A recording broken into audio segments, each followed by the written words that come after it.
Oh, my goodness. My goodness gracious. Hello, chat. How are you tonight? I don't know why I'm starting off in a voice that's gonna kill me. But yes, we are back with more Professor Layton. And, as per usual, that's unfortunate.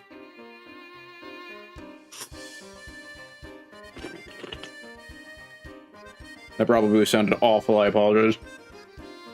I was gonna say, as per usual, I have tea, but not as per usual. I have Arizona half and half this time instead of my chamomile milk and honey that I normally have while I'm streaming Layton, because I don't feel like making a cup of tea right now, so I'm just gonna have my Arizona. It is what it is. For the astute observer of the Exabyte G channel, you may notice, Exabyte, it's not 7 p.m. Eastern time. And you would be right, astute observer. I simply didn't want to wait. So here we are. I believe that is enough yapping from me. Let me just get into the game here.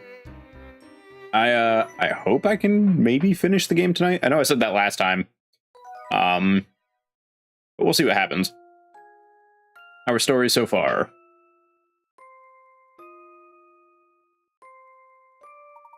Layton and the others finally gain entrance to Chinatown with the help of a friendly parrot. Oh, I can't read. Once inside, the group immediately sets about investigating the area and its residents. All the while, the group moves closer towards future Layton's base, the towering pagoda.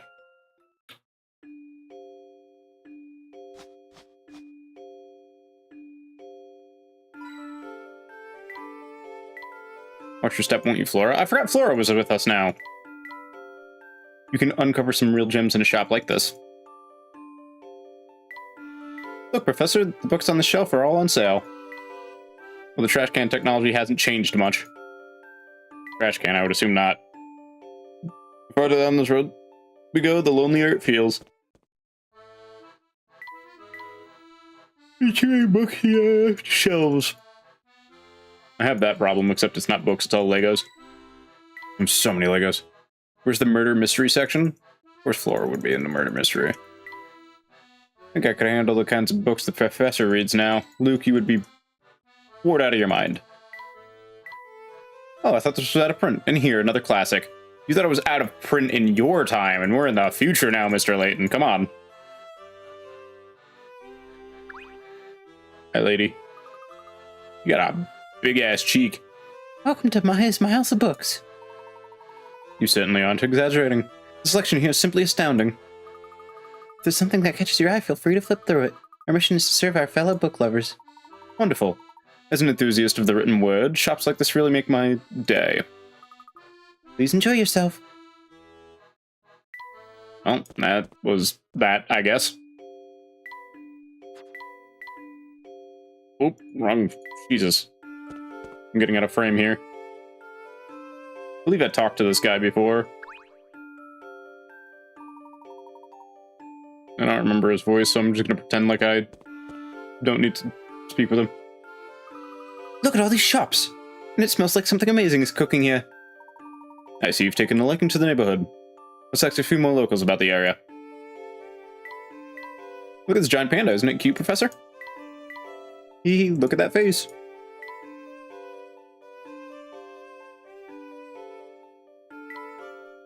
The Towering Pagoda. This is a pretty neat area. Something smells great. I love Chinese food. Okay, so I can go into both of these areas? Interesting. It's quite a vibrant place, isn't it? Let me talk with you. Hello there, little girl. Oh, hi there, mister. Hiya. And hiya right back at you. Oh, that was nice. I do so love a good greeting, don't you? Well, you've always got to get a proper greeting from us, because that's what gentlemen do. Yep, the world would be a nicer place if more people said hello like you two. People in this town are so, what's the word, uncouth? That's what my mom always calls people here. Oh, do you live around here? Yep, Dad moved out here and brought me and Mom along. But I think our move was a terrible idea. Dad hasn't come home once since he started working here, and all Mom does is complain about it. What's he doing at work that keeps him here all the time? Beats me. All I know is that when I grow up, there's no way I'll become or marry a mechanical engineer. So your father's an engineer? Yep, Dad moved here after his old company got bought. Isn't that unbelievable? Can you imagine buying a whole company? You'd have to be super rich. You certainly would. You know, there's a great puzzle about a rich man my dad once told me. Yay, puzzles. Vases on vases. Ooh. At an antique store, a wealthy gentleman is looking at 3 flower vases, each with a different portrait painted on it. Well, look at that. This one looks just like me. I'll take it. Which vase did he choose?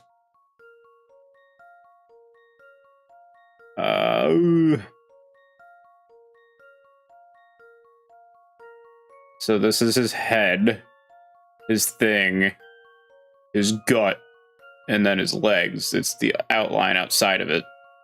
That's what I'm going with, at least. Here's my answer. I knew it! I'm him. Correct. If you pick face A, if you turn it upside down and look at the profile as shown above, matches the wealthy gentleman perfectly, right down to his size of a belly.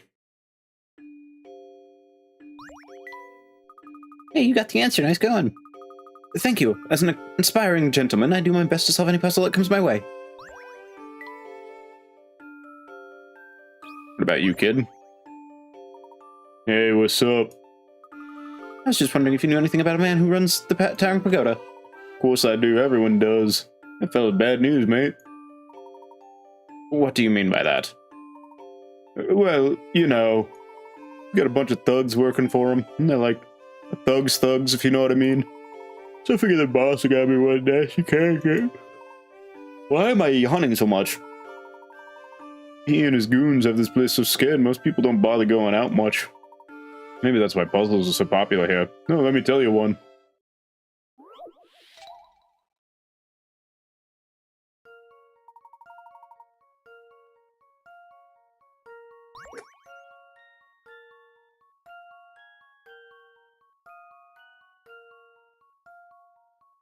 Five shapes are drawn on the chalkboard below. One of them isn't quite right. Circle the shape that doesn't belong.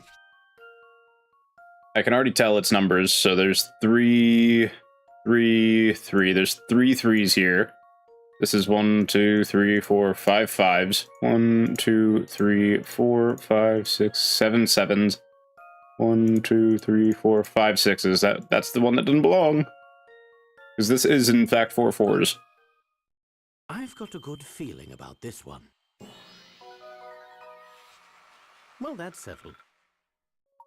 Correct. The other shapes are made up of 3 3s, 4 4s, 5 5s, and 7 7s, respectively. The oddball is neither 6 6s nor 9 9s. Smooth, real smooth. Word of advice? You value your hide, you stay away from that towering pagoda. Alright, man, I'm going inside. Oh, there's a family thug here. What a strange plant. It looks plastic, but it's real. My brother in Christ, that is bamboo. We've been walking for a while now. Shall we have a rest? Yay, and coin. These lanterns remind me of pumpkins. I mean, yeah, fair enough. Something that smells absolutely divine. Ugh, hey, don't sneak up on me like that. You scared me half to death. Can't a guy slack in peace? Welcome to Pepper's Noodle Palace. I'm Pepper, and if you're in the mood for good eats, you've come to the right place. That sounds very nice, but we're actually hungry for answers. Would you mind if we asked you a few questions? I'm up to my ears in prep work here. Why not order something? We can talk while you chow down. Alright, what do you recommend? Do you like dim sum? You know those little Chinese delicacies that go great with tea? Sounds great. Yep, we've got a great assortment of dumplings, the little steamed buns, and radish cakes. Oh, and we make a mean pork noodle soup too. Heck, even our puzzles about soup are first rate. What do you got? Noodling around? Epic.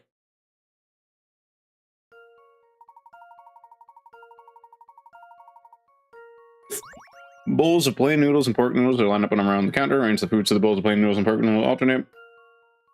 but they remain evenly spaced on the counter. What is the fierce number of moves it will take to... Switching 2 counts as 2 moves. Okay.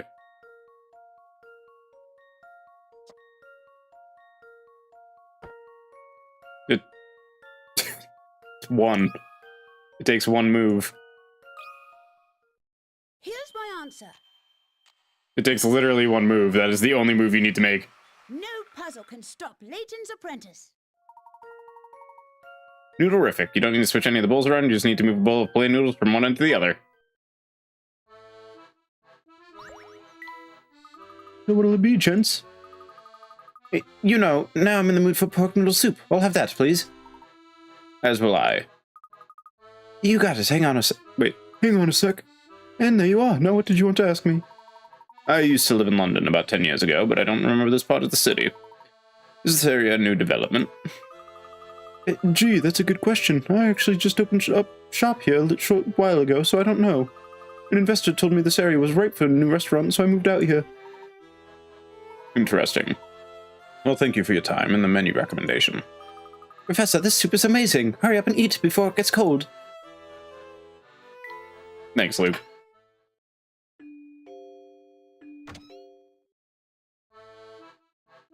Toy store. Rocking Horse is really rather handsome, I must say. Oh, how adorable. How much does it cost? There are too many toys in here to count. Just imagine if you lived here, Luke. You'd never leave. Say, look at these interesting little cat figurines. That reminds me of a wonderful puzzle I just heard the other day. Which one's white? Shop owner points to each of her exotic cats and says something strange. Red is next to blue. Black is not white. Green is not green. Blue is 3 over from black, and red is on the end. So red is directly next to blue. You are not black. You are not green. Blue is 3 over from black. 1, 2, 3, or 1, 2, 3. But it can't be that one, so if blue is 3 over from black, it's... You have to be black. 1, 2, 3, and you would have to be blue. You have to be blue. Red is on the end, which would make you red. Which would then, in theory, make you green and you white. I'm gonna go at C if my shit worked How out. about this? Epic. Phew, that's a relief.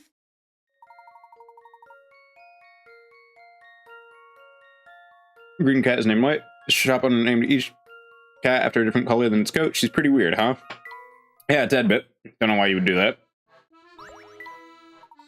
That's 100% correct. Smashing work, my boy. You know, despite there being a toy store here, I don't see that many children around town. Does everyone play indoors in the future? Maybe so, Luke.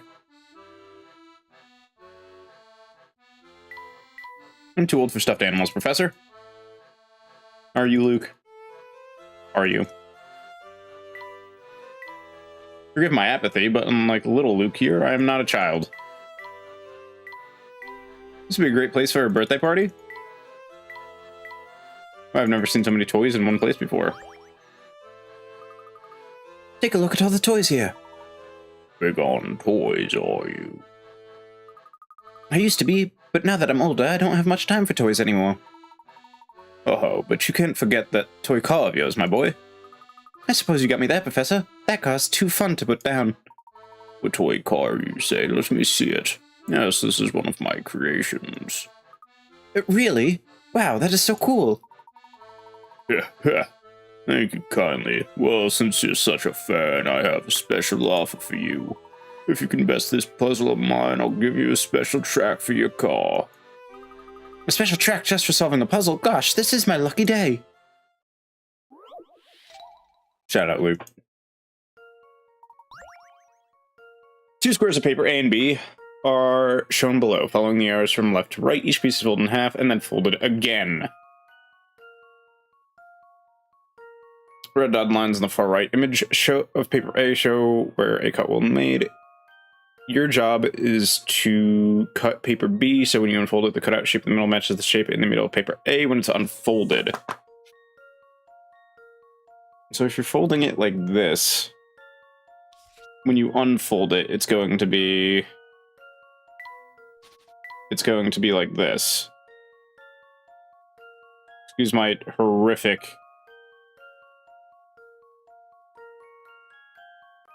drawing there. So if you want it unfolded like that, you would need it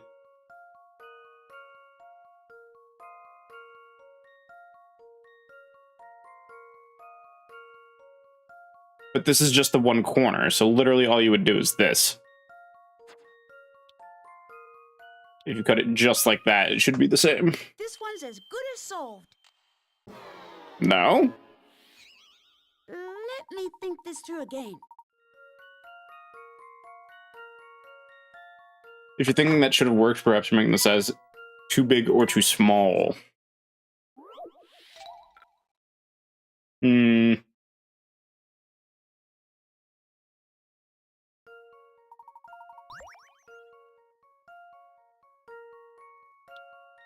only other... Maybe I had it too small? Let's see if that's good. This one's as good as solved. I had it too small. Alright, I had the idea right, I just had it too small.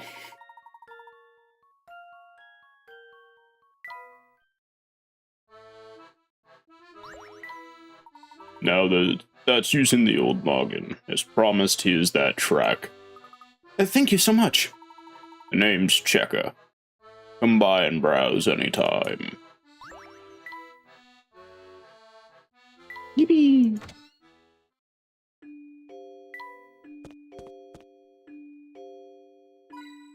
Yes!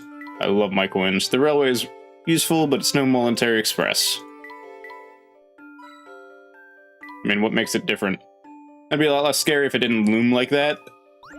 Doesn't realistically any building loom? What an unusual building that is. It has 3 roofs, each a little smaller than the next. It's like a family of roofs. Yes. Chinatown has some rather ornate buildings that were built after your time. Doing 100 plus per file explosion on Swax and Sunbreak? I don't remember how much I do. So that's why I didn't recognize them. You know, your comments about the roofs being like a family reminds me of a puzzle I once heard. Would you like to hear it? Did you even need to ask? I really don't remember how much I was doing.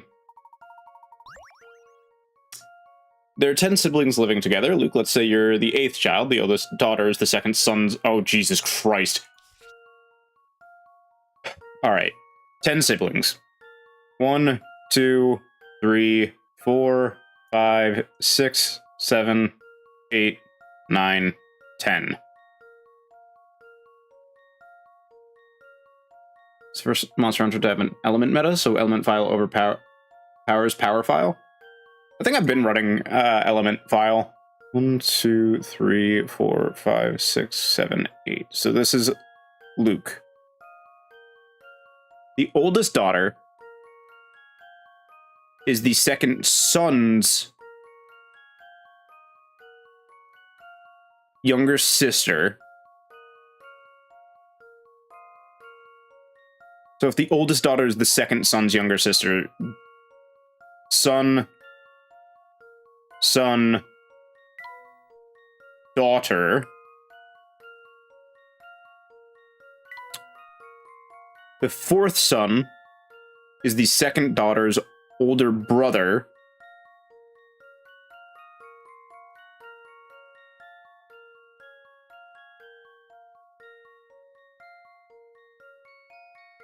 Is the 3rd youngest child a boy or a girl?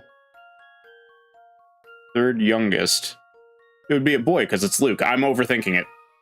Luke is the third youngest if he's the 8th child. I knew it. That's why you read the question first. Correct. At the beginning, Luke was named as the 8th child. The puzzle is asking for the gender of the third child from the bottom, and since there are 10 siblings in total, the third from the bottom is the same as the 8th from the top, and of course, Luke is a boy. Crazy to me that Sunbreak is the first Monster Hunter to have an element meta. That's insane. Wonderful. Of course, I expected nothing less from myself. Nor should you. After all, no puzzle is a match for Layton's apprentice. These characters look like something out of a puzzle to me. Okay, Layton. The real puzzle is how the mother had all those children. 10 children is not that far-fetched. That was a very common thing back in the day. Obviously a lot less common nowadays, but...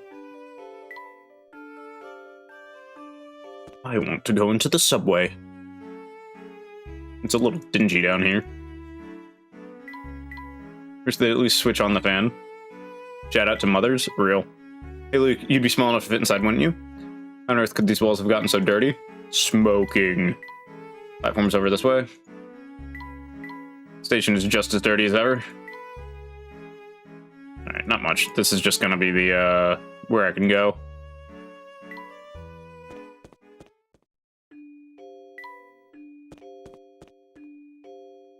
What the hell, graffiti wall? The hell are you doing, buddy? Not even like a good graffiti wall. What are you doing? Some people have no respect for others. What seems to be the matter? Just look at this wall of mine. Someone has graffitied it. I'm sure the neighborhood misfit who did it is having a laugh, but I'm the one who has to clean it up. That paint's stuck on pretty good. I don't think you'll be able to strip it off. I suppose I'll just have to paint over the whole thing. While we're on the subject of paints, I might as well ask, you ever had this puzzle? Peculiar paint job. Solid brick wall has been painted in a strange aesthetic. There are 5 unique shapes on a white background. RT, which color paint was used the most?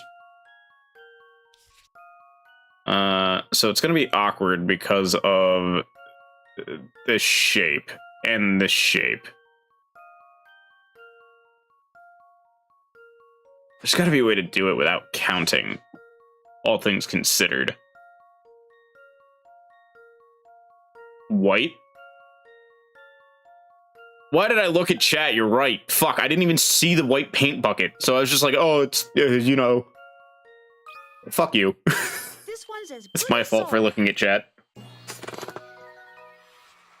Phew, that's a relief.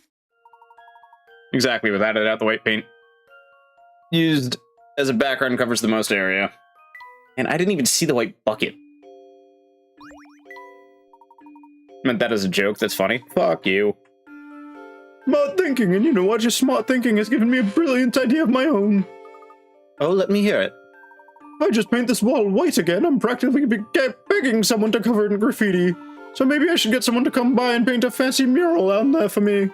I mean, a white wall is one thing, but you'd have to be a real worm to graffiti a nice mural. Say, that idea's not half bad. Yeah, I'm pretty excited about it myself. Okay, then. I've got big plans for this wall. I'm going to get someone to paint something amazing here. Oh, by the way, I don't think I introduced myself before. I'm Slate. Please, just much to meet you. I feel like the question is treated more as a trick question. Well, yeah. Well, look who we have here. We met on our way to the Gilded Seven Casino, did we not? Nice to see that I made an impression. Can you give a character the voice of the One Piece 4 Kids singer? Bro, you think I know how to replicate how he sings? Let me guess, you don't want to let us through. There's no need for that attitude. Keeping those out with no business here is my livelihood, you see. You can't fault a fellow for trying to make a living, can you? Perhaps not, but we do have business here. We've come to meet with Layton. That may very well be the case. Unfortunately, I simply can't let you pass. And why is that? We've stated our business.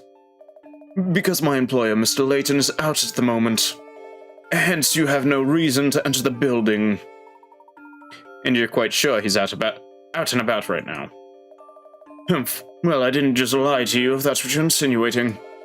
The boss has stepped out. He's away. Gone. Not here. But where could he have gone? Well, wherever he is, it doesn't sound like he's up in the Towering Pagoda right now. Professor, I propose we do some sleuthing. I'm sure we can track down Layton yet. I agree.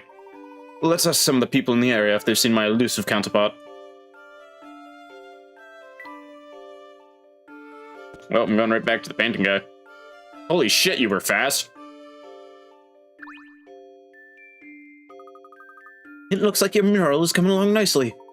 Yeah, isn't it though? I asked some of the kids out in town to help out. They love to draw. It's looking great so far. I can't wait to see how it turns out. Oh dear God. We're making real progress on this mural. Come by and take another gander at it later.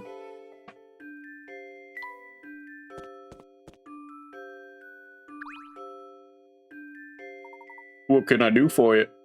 What can I do for you? We went to go see the man who runs the Towering Pagoda, but he was out. Do you know where he is? I think so, but I'm not telling you. He's a dangerous man. You don't want to tangle with him. Come now. Surely there's no harm in let us know where he might be. You're wrong there. I can't make a voice for the stupid kid.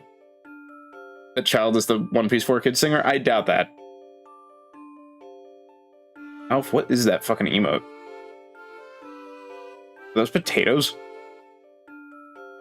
You're wrong there, but I guess I can tell you what I've heard. It's just a rumor, though. You want to know this? I'm telling you, this fella's bad news, real bad. We can handle this. What have you heard? People say he disguises himself and then walks around town. We could be only a few feet from him right now and not know it. Freaky, right? Look, I'm getting creeped out, so let's end this little chat, okay? Later. I could go for air fried potatoes. So a French fry, except air fried. Hello there. How are my favorite gentlemen doing? That's all you had to say? Remember, you're never too old to play with toys. Well, that's not the information I was looking for. Mr. Goon, you know anything? Yeah, the boss. Look, I'm here because I don't want to think about the boss, you follow? Besides, you're never gonna find him at a hole in the wall like this. He likes more upscale joints. Welcome up. Sorry, but we're not here to eat. We just want to know if you can tell us anything about the fellow who runs the Towering Pagoda. I really can't interest you in a bite to eat. Alright then, now what were you saying? We would like to meet the man who runs the Towering Pagoda, but he seems to be out at the moment. Has he been by your restaurant? I don't think so. I mean, I don't even know what he looks like. But his lackeys come by here almost every day to slack off. They're horrible tippers, by the way. Now that I think about it, there's a good chance the man you're looking for never comes here. I mean, would you loaf on the job in a place where the boss could bust in on you at any moment? You make a good point. That's very astute of you. Flattery's nice, but if you really want to say thanks, order some food next time you come in, okay? I wonder if the bookstore lady would know. Or old man. If you're still looking for the Towering Pagoda, you should know you're a little off course. Oh, we know that. Actually, right now we're out gathering information. Is that so? Doing a research project for school, are you? Oh, well, it would behoove you to talk to all the folks around here. It'll give you perspective on the place. Once you've chatted with them all, come see me again. Maybe I'll have an interesting tidbit or two for you. But wouldn't it be easier if you just told us what you know now, sir?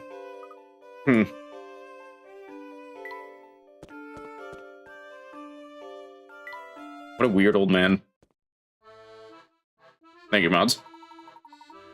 Make way, coming through. I'm in a hurry here. I've got to get back. Goodness, that little man startles me.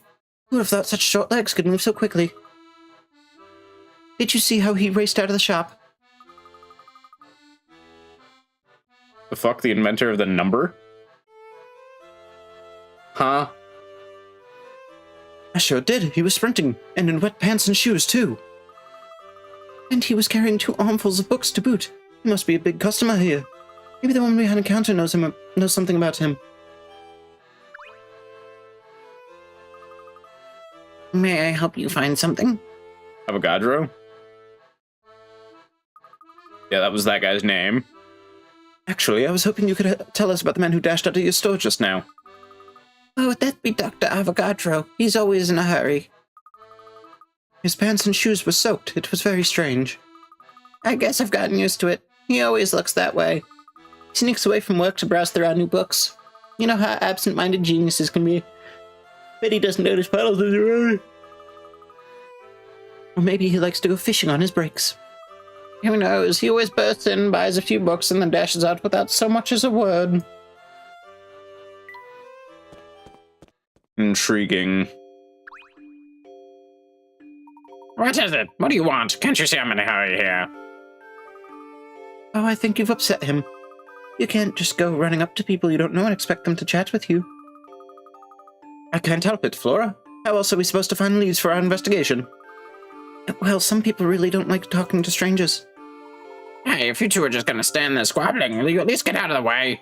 I've got places to be, and I don't appreciate you're stopping me.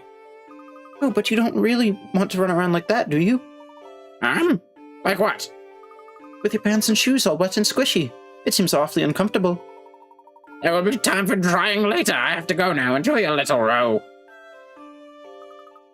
Don, there he goes. You might have stayed if you hadn't upset him from the get-go. You can hardly blame me on that. Ooh, I can go down this way now. Avogadro's number is just a constant used for conversions of numbers of things with the amount of a substance. I don't know what the fuck any of what you said means. Is this a person? What am I seeing here? What's that umbrella doing there? Another unsolved mystery? Oh, this is a door! Oh, it's Granny Riddleton's. Tell me, Luke, does anything about this room strike you as familiar? Actually, not that too much in it. Ooh, and coin! Ooh, and coin! The theater sets certainly are an interesting touch. You think that's an actual working chimney? It's used mostly in thermodynamics? Well, that would explain why I know nothing about it. Because I don't know anything about thermodynamics. Sigh! That's an awfully big sigh for such a small bee. What's got you down? Me? Well, you know, even a honeybee like myself gets a little down in the dumps now and then. Must be awfully hard to take care of all those puzzles, being, a bee and all. Oh, that? No, that's a piece of cake, kid. My problem's that I'm different from the other bees. No kidding. What's your story anyhow, Beasley? Why am I getting a cutscene for this? About me, do you then? Sure, all right. Oh, I forgot he's British. Tale of a lonely drone's triumph over adversity. To become a puzzle bee. I'm talking. Gotcha! No! Beasley! That's better. Rest in peace, Beasley. Icky, don't you think? Who the fuck are you? Really can't slap them enough. Ugh. Stop doing that. I think he's had enough slapping for one day. Now how are we supposed to solve all those puzzles that we left behind? Oh, no worries there, my fellow puzzle aficionado. I cannot do this woman's voice. This is my job now. Granny's put me in charge, so just leave it to me. Granny who? Oh, right, of course. So then you're... That's right. You can call me Puzzlette, because that's my name. Hope to see ya soon. Soon. Hi, Puzzlet. Rest in peace, Beasley. Dude's fucking dead. She just killed Beasley. That's fucked up. Hi, Puzzlet. All those lost little puzzles live in that teeny tiny house over there. Isn't it just the cutest thing you've ever seen? That's how we do it back in old England. Yeah, apparently. We just kill Beasley for some fucking reason. What do you suppose is in there? Well, we figured it out. This is a very compelling... There's something very compelling about that sign. Maybe it's the cat. Look at all these animals, Professor. Okay, I can go in there. I was worried. She got too old?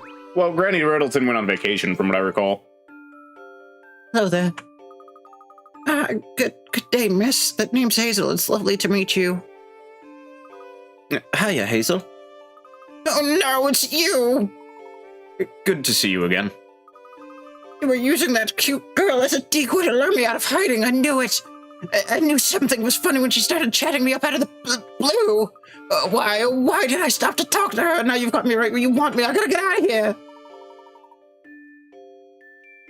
Whatever did I do to get on that poor fellow's bad side? It beats me, Professor. Is that fellow a friend of yours, Luke? That'd be nice, but I can't even get him to stop cowering in fear for 5 seconds. My gosh, his poor neck. Yeah, Layton characters be like that. Hello there, my name's Paige. What's yours, miss? I'm Flora. How do you do, Paige? Not so well, I'm afraid. I've had this puzzle in my mind for days, and it has me positively stumped. I know we just met, and this is terribly forward of me, but would you mind taking a look at it?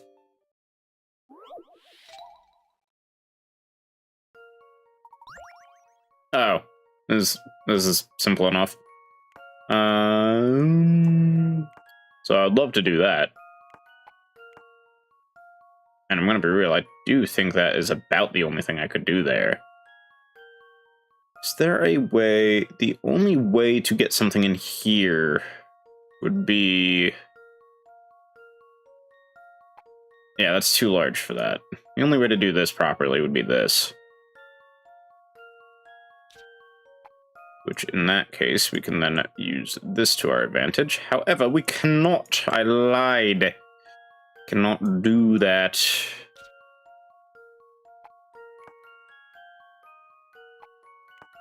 Oh, yeah, we can. I'm an idiot. There we go.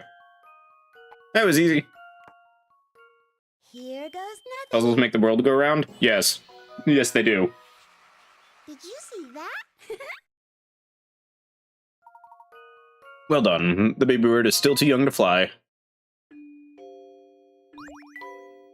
Gosh, you must have some sort of super brain to solve a puzzle like that so easily. Well, I try. After all, smarts are something no true lady can be without. Got a master sticker for Puzzle Book 3.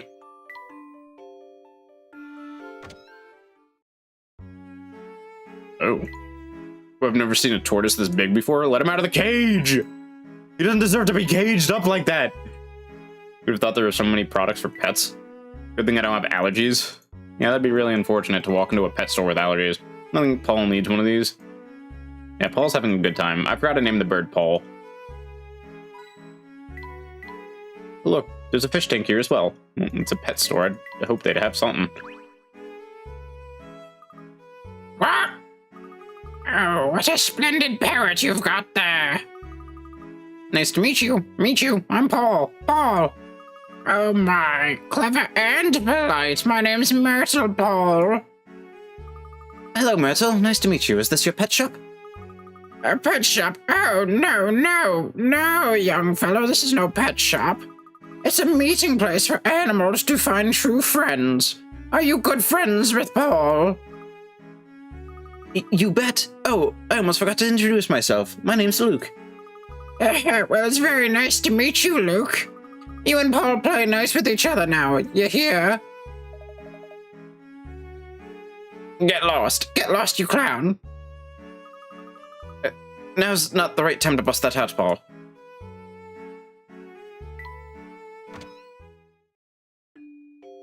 Well, I think that's everyone on the street.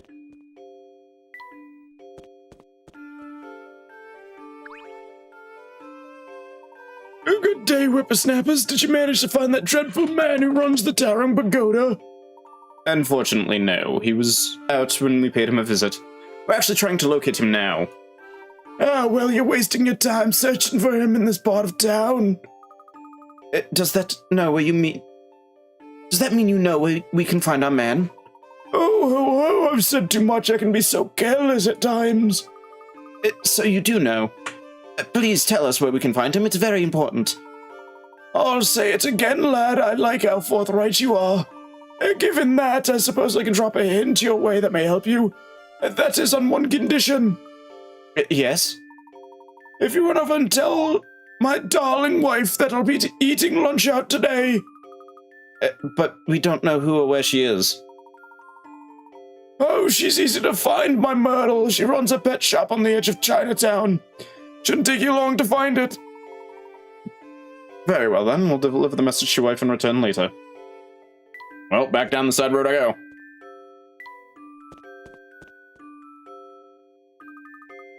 This must be where we'll find Myrtle. Yeah, I literally met her before. Hi, Myrtle. We have a message for you, Myrtle. Let me guess. It's from that no-good husband of mine.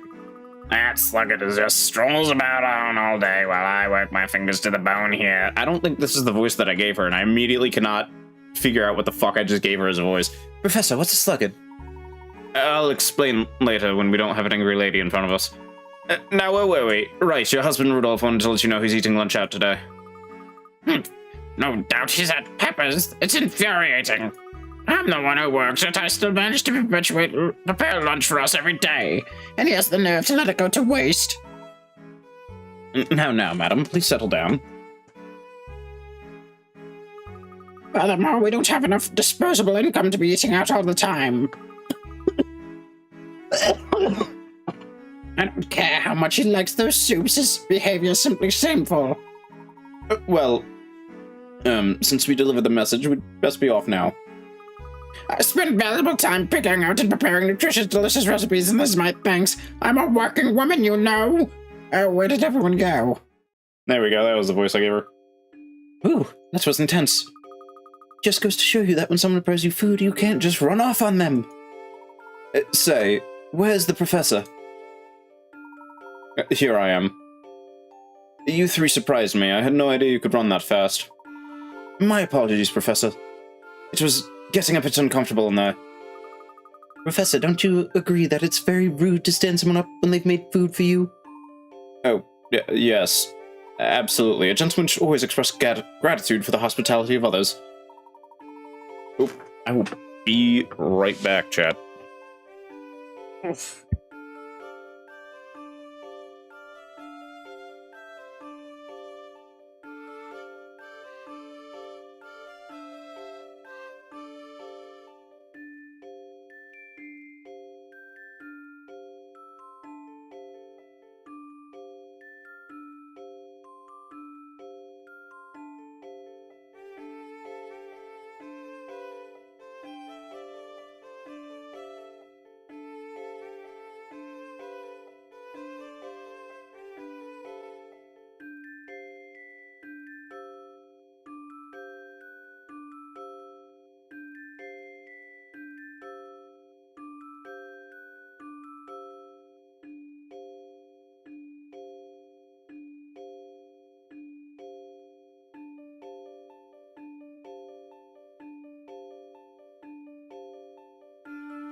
I'm back. Let me fix the screen. I don't have this on my thing. There we go. Now that that's over with, Rudolph needs to go hold up his end of the bargain. Let's pay him another visit. My dad wanted me to figure out who was winning the series between the Canes and the Flyers. Which, for anyone who follows, it's the Canes currently. All the Flyers are currently winning the game that's currently on. Oh, did you deliver the message to my honey? We did, but I have to tell you that she was absolutely seething by the time we left. Why ever for? She seemed rather upset at the thought that you might be visiting Peppa's restaurant. Oh, dear me. I fear there may be a misunderstanding brewing here. Do go on. My wife is a gem. I treat her like a queen. And what queen do you know prefers lunch? She works so hard that I don't want to add to her burden. Plus, who doesn't love noodle soup? Anyhow, excuse me, I'm boring you now. Let me give you that bit of information I promised you. This is just a rumor, but I've heard that fellow of hereafter is quite fond of old Father Thames. Some say he likes going for long walks to admire the river whenever he has a spare moment. Interesting. So there's a chance we might find our man down by the River Thames? Ooh, like I said, it's a rumor and nothing more. Go and see, maybe it'll pan out. We'll do just that. Thank you for the advice. Just a moment now. Ooh, ooh, ooh. You younger folks are always in a hurry, aren't you? Here, take this. Bro just gave me a flyer. Flyer. It's a small restaurant on the edge of the Thames. It's called the Thames Arms. A lovely little place. If you're in the area and have the time, you should really stop in. It sounds like a perfect place to take a break. We'll be sure to check it out if the time allows. Good day, sir. Oh, wait just a moment, boy. Yes? My wife, Myrtle. Exactly how angry was she? Furious. Oh, I see. Thank you, that will be all. Oh, dear. Where does one go to admire the Thames around here? There was a hill we walked over on the way to Chinatown. The view of the river there was nice. The place Luke's talking about has a path that runs down to the riverside. Might be worth checking out. Oh, goody, a walk by the river sounds so nice. Flora, focus. This is serious business. We're hot on the trail of a criminal. Ah, Luke, loosen up a little. We're making progress on the case, and Flora's just finding her own way to enjoy it. I suppose that's true. Then what are we waiting for? Yes, let's head to the hill. Yippee!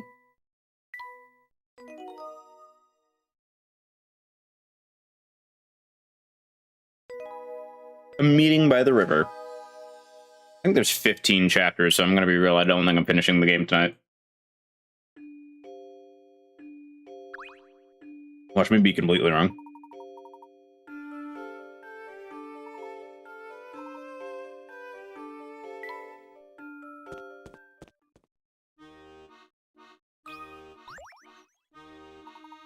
Hello again, sir.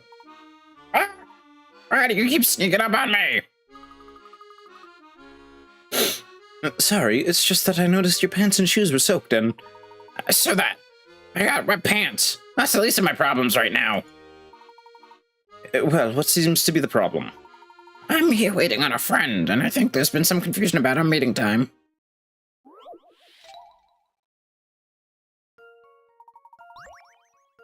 I think my watch is 5 minutes slow, but it's actually 5 minutes fast. My friend thinks his watch is 5 minutes fast, but it's actually 5 minutes slow. Try to show up at our meeting point at the same time following only the time on our watch is how many minutes earlier than my friend will I arrive. Also, if I happen to arrive later than my friend, put a minus sign in front of your answer.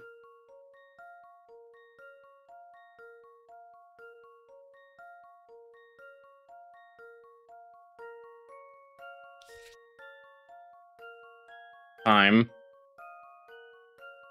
This guy is time plus 5.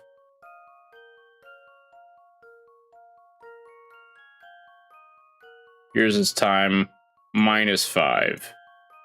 So if he goes based on the time,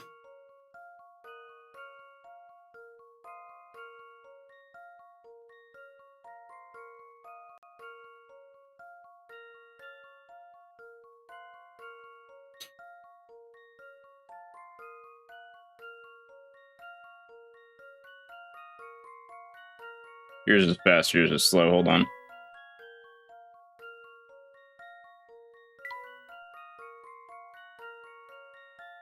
So if you go at, let's say, 1, your watch is going to say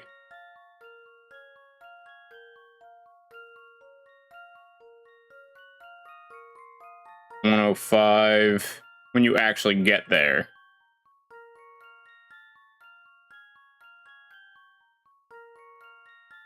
Wait.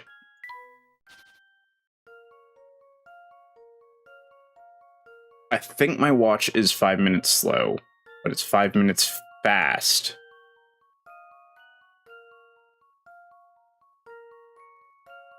So I was right the first time, and this is how it should be. Yours is 5 minutes slow, yours is 5 minutes fast. Hold on.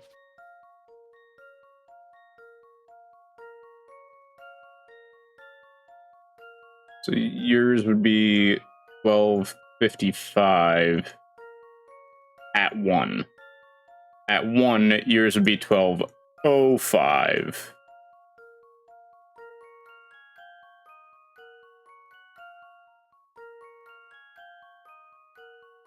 Unless it's a switch. I think it's a switch.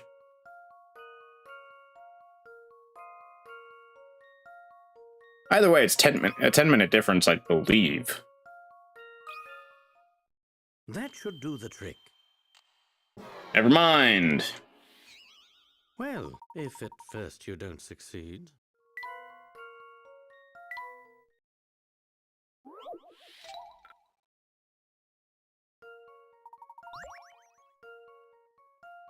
Is it minus 10? Let's see if I've got this right. No. I must have overlooked something.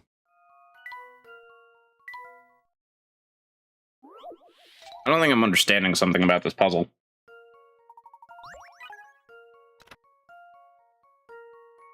If you're confused, try looking at the analog clock while thinking about the conditions. I don't know how...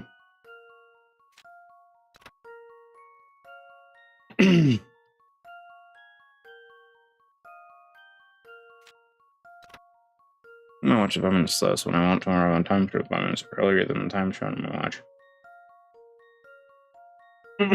So it's a 20-minute difference. Let's see if I've got this right. This said based on the time on the watch, not what their assumption of the time on the watch was.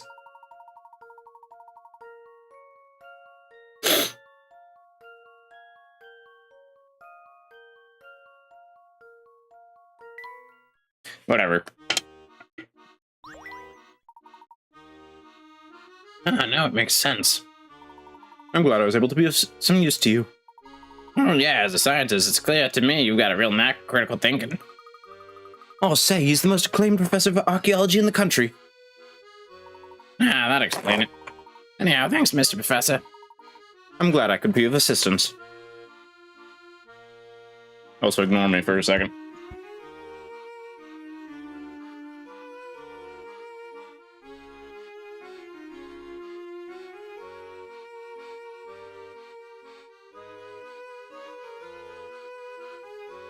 Sorry about that.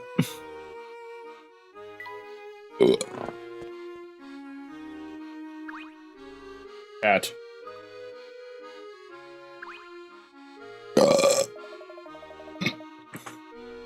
Salutations and whatnot. That brings you upstanding citizens back through here. We're tracking down the boss of the family. We got a hot tip that he's down by the Thames. Whoa now, pipe down. Keep sniffing around for trouble like that and something's gonna start stinking. Take it from me. You certainly appear to be an authority on the subject. Don't you know it? And I know enough to tell you guys aren't gonna heed my warning. Dead set on going to the riverside, at least check out the restaurant there. The grub there is phenomenal, and you might as well look for trouble on a full stomach. Alright, Pavel.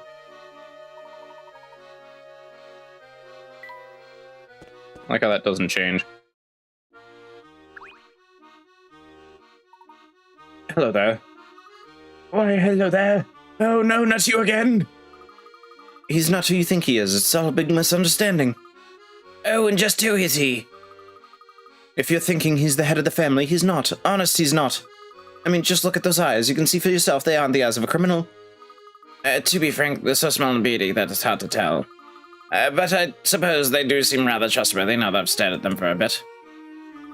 You know, now that I'm looking a bit more closely, your eyes are pretty beady too, mister. Yes, well, that's enough on that subject. Tell me, sir, what are you doing out here? I was supposed to meet a friend here, but he's really late.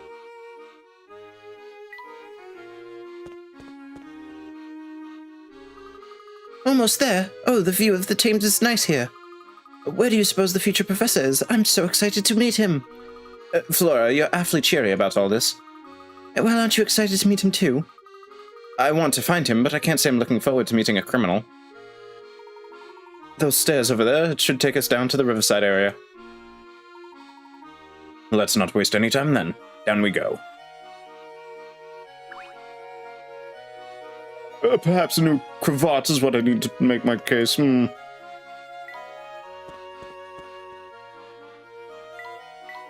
Am I the only one who's counting these steps? No. Or, yeah. It's not so bad unless you look down. The steps don't even seem that bad.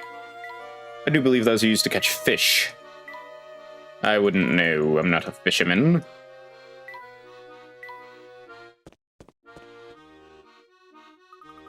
Wow, the river looks like it goes on forever. It's so pretty. Is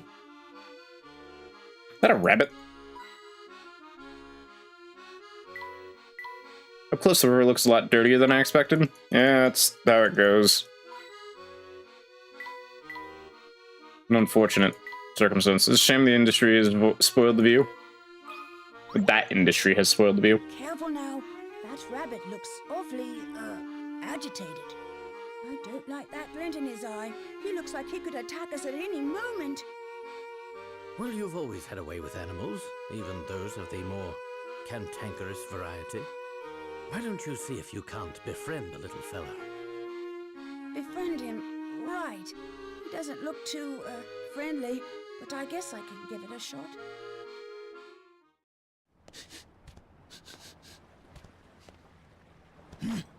What do you want? Hello. I hope you're enjoying this lovely day. Would you mind if we pass through here? You humans are so full of yourself. Always acting like you own a place. But this here's my turf. Take one more step and I'll rearrange your kneecaps. Okay, bud. Sorry, Mr. Rabbit. I didn't mean to. Mr. Rabbit? Ah, please. What storybook you get that from? The name's subject free, okay? And don't get any stupid ideas about us being friends just because you know my name now. Of course not, Mr. Subject 3. I didn't mean to impose, but we really do need to pass through here. Those puny ears of yours don't hear too well, do they, boy? I thought I made it clear that this is my turf. But we just... Ah, shut your trap. Look, I'm not an unreasonable rabbit, but nothing's free, you know. If you want through that much, you're gonna have to solve this puzzle.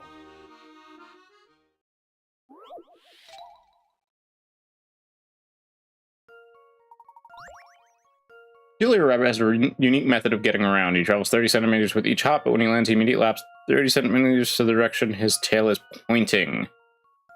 On a straight line, with a minimum number of hops, it will take this rabbit to reach a spot 10 meters away.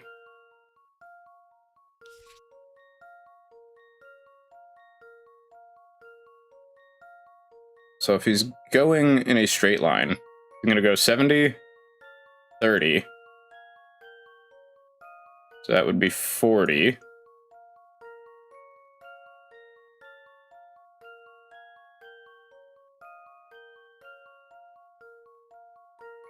$80 total.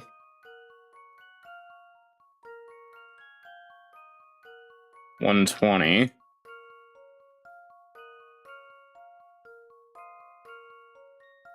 $160. And then 200. So that's 1, 2, 3, 4. Wait. If he does a 70 forward and then he does a turnaround and he does a 30 back, that's the full 100, right? So we need to do that 10 times. I think the answer's 10. This one's as good as solved. Fuck. All right, then it's 5. Guess it's No. back to the drawing board. Oh, do the back hops count as a separate hop?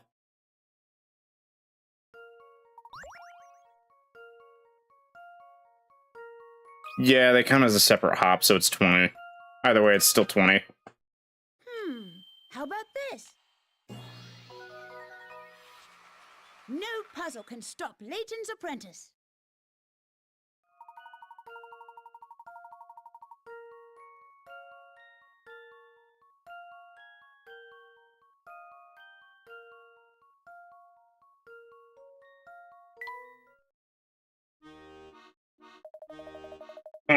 You're one of the smarter humans I've ever met.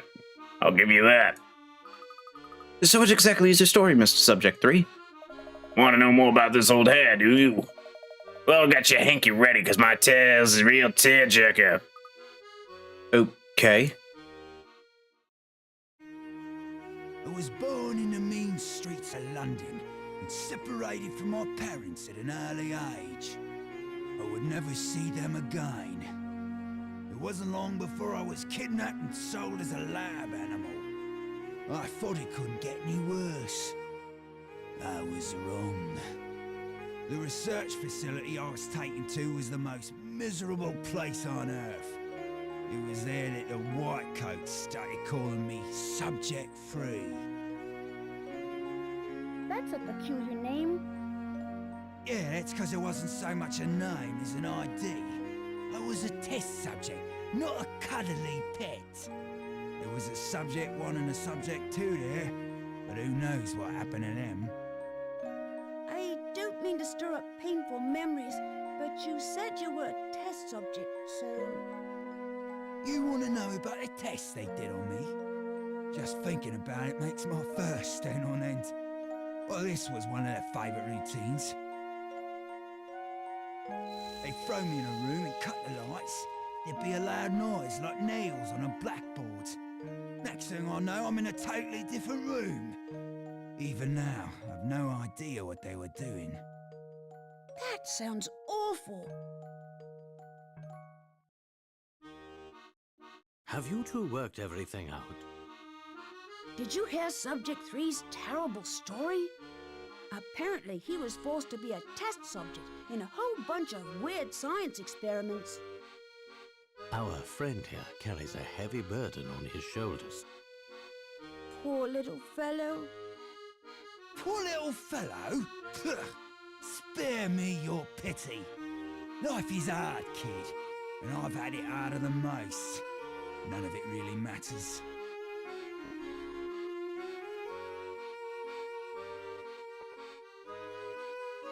The sooner you stop expecting good things to happen, the better off you'll be.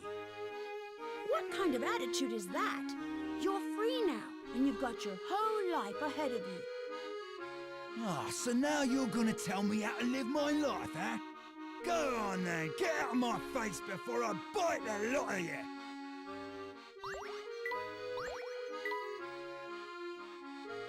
Thanks, Subject 3. What a quaint little restaurant. It's called the Thames Arms. Well, the Thames Arms appears to be open. What say we step inside and have a look around?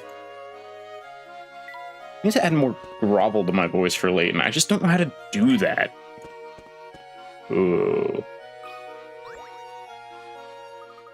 I'm just too much you. My name is Herschel Layton. I don't believe I've made your acquaintance, mister. Oh, me, I'm Beacon. I take care of that lighthouse in the river. Then shouldn't you be there, protecting the shore from errant boats instead of hanging out here? Oh, hey there, little boy. You were so quiet I didn't notice you there. So you want to know why I'm here? I'd be happy to tell you, but first I need your help. There's this puzzle I just can't solve. It's been keeping me up all night, and I need my beauty sleep. Wouldn't you help me find the answer to this troublesome little thing?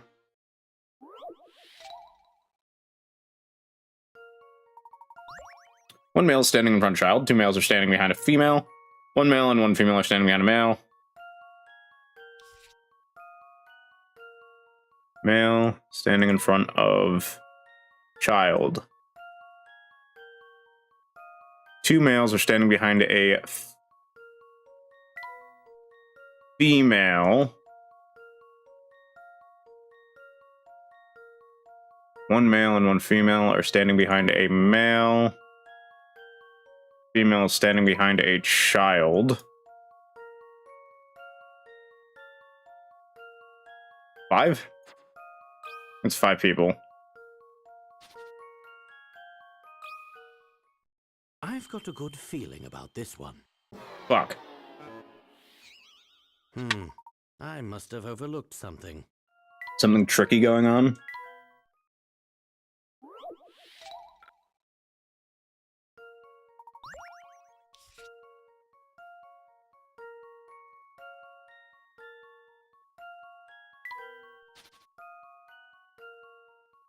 Male. Oh.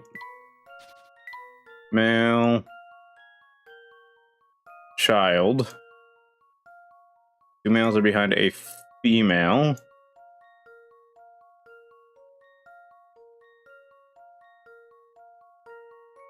One male and one female are standing behind a male. Female is standing behind a child. Could it be 4? And they're standing in like a circle? Let's see if I've got this right. Nope. I was sure my logic was sound. I'm lost.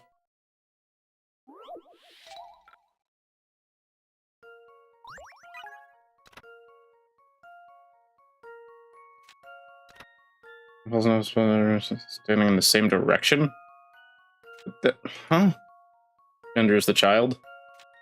That doesn't help. Child is a male. Yeah, that didn't... Male child standing behind an adult male. Both of them have their backs to an adult female.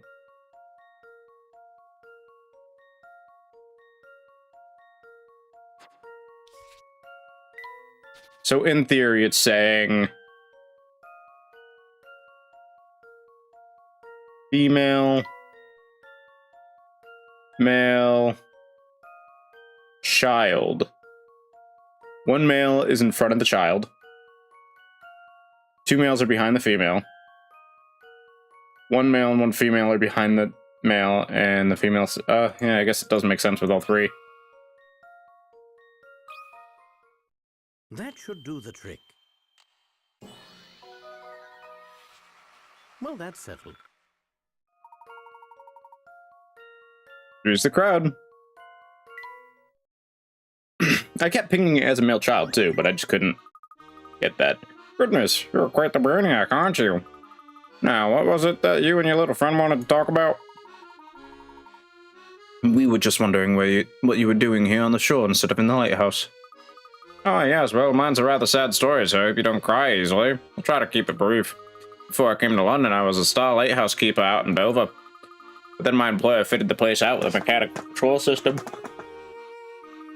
With the machine there, I was made, as they say, redundant. I was crushed.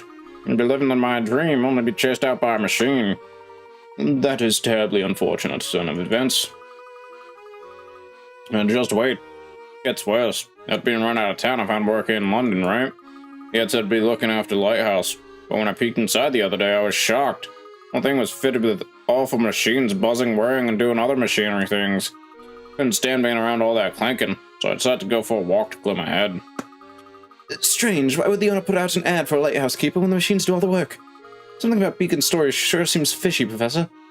Yes, I have a feeling there's more going on here than you, I, or Beacon have been made aware of. Yippee! Now this is a curious little shed.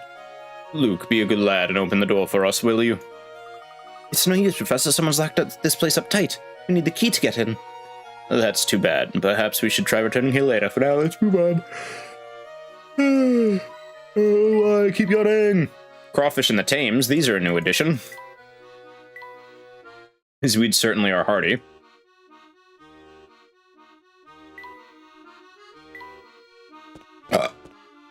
Excuse me.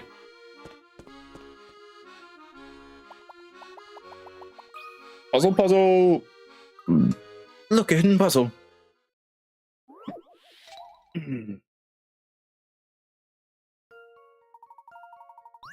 Four cards below, 0, 1, 2, and 6, can be used to display different times of the day as seen in the example 0216 if using a 24-hour clock. How many different actual times can be created by rearranging the 4 cards? You must use all 4 cards. So you have 0, 1, 2, 6. You have 0, 1, 6, 2. No, that doesn't exist. 0, 2, 1, 6. 0, 6, 1, 2. 0, 6, 2, 1. Okay. And we can have a 1026. We can have a 1206. 0126, 0216, 0612, 0621.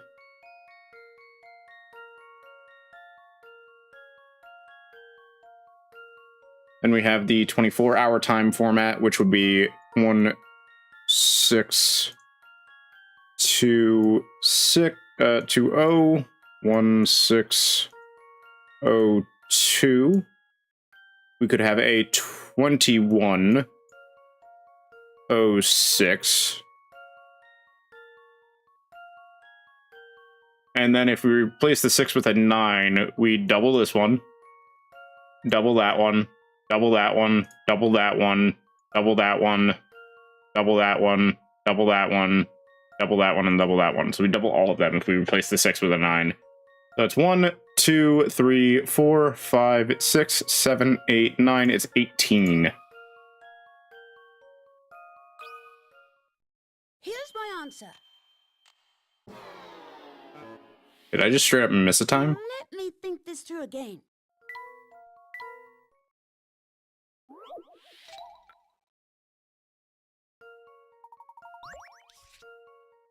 I love erase all. 0126 1026.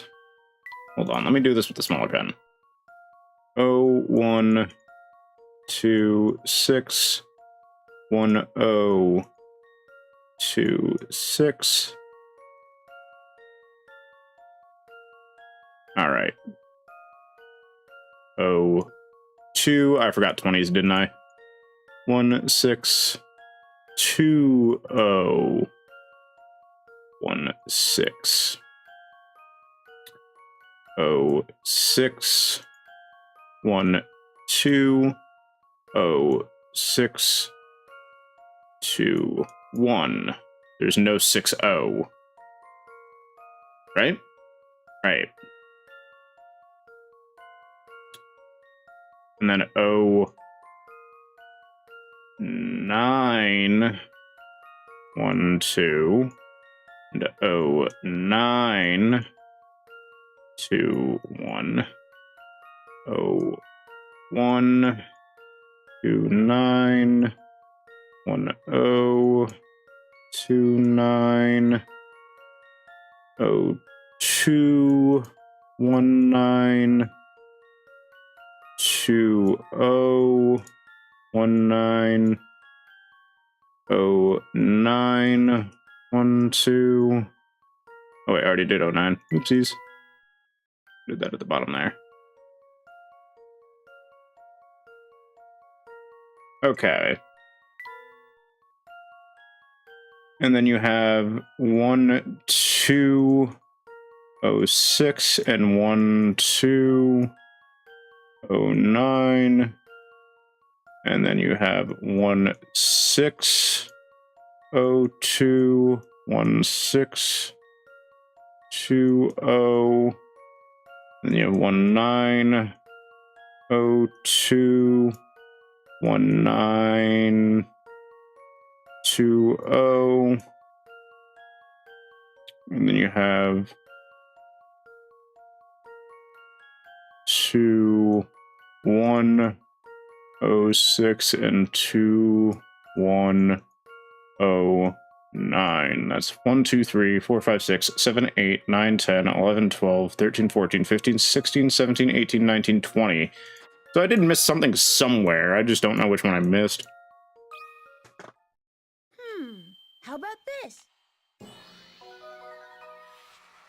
No puzzle can stop Layton's apprentice.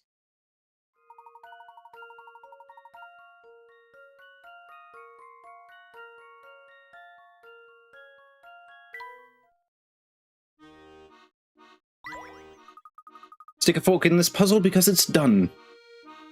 Okay, Luke. Petty umbrellas always make me feel like I'm on vacation. That's fair. That's a fetching little motorboat. In my time, that lighthouse is symbol of the Thames. What's a stupid-ass lighthouse? Fuck you. It's Riverside. The Riverside is a wonderful location for a restaurant. Certainly.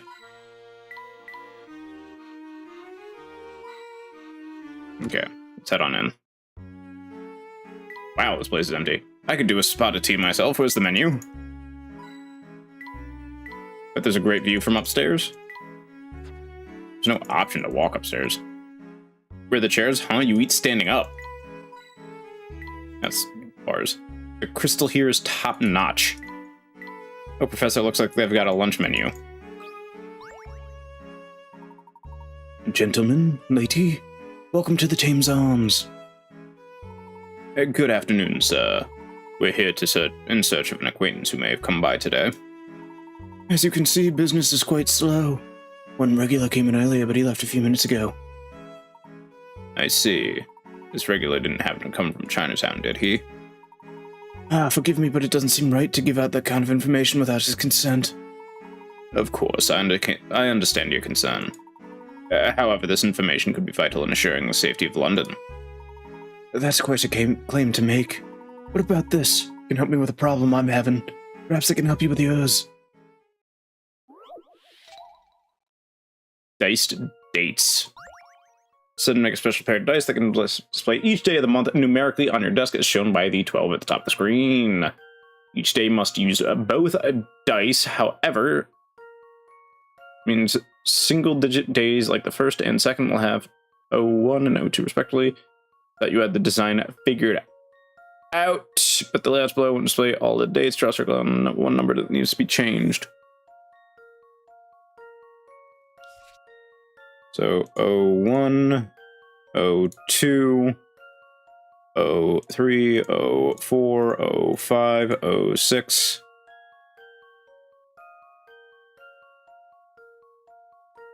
You can't do 07, 08, or 09 the way that it is currently.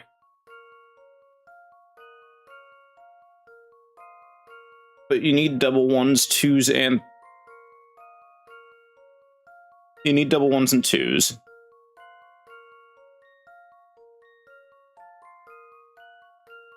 And nothing else is doubled.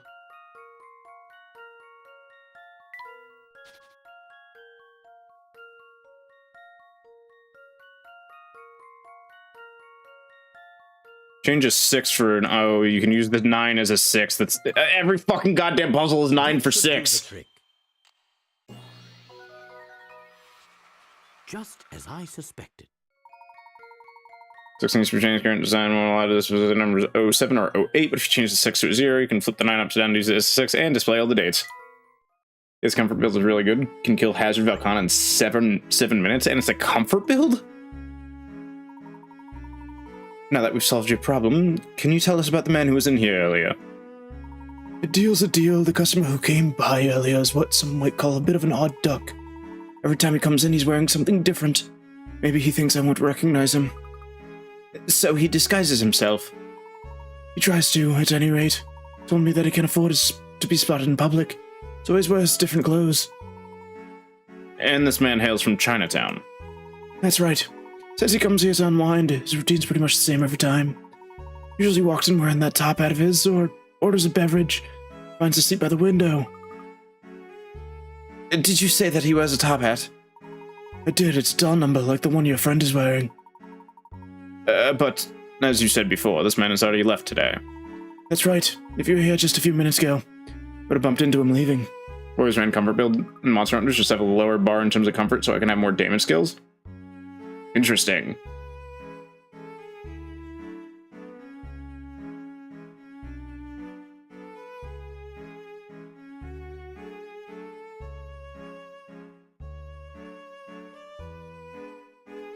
Do you suppose this means he's going back to the Towering Pagoda, Professor? I think there's a good possibility. Why don't we go confirm our suspicions?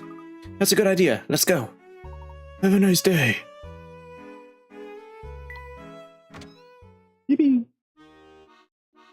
Who the fuck? Oh, hi, Barton. Hi there, Barton. Fancy seeing you here. Oh, hello, Luke. I've been traveling around on foot and gathering information. But all that walking has made me in the mood for a snack. So that's why you're peeking through the restaurant window. Yes, I confess that a lovely wobbly jelly caught my eye. Do a hungry man a favor and keep my little break a secret from the inspector, please. Ha! I wouldn't dream of reporting you, my good man. And now that you mention it, where's the inspector? He's been conducting a series of exhaustive interviews with everyone he meets in town. Once he finds a useful source, he really knows how to wring out every last detail. I'll bet.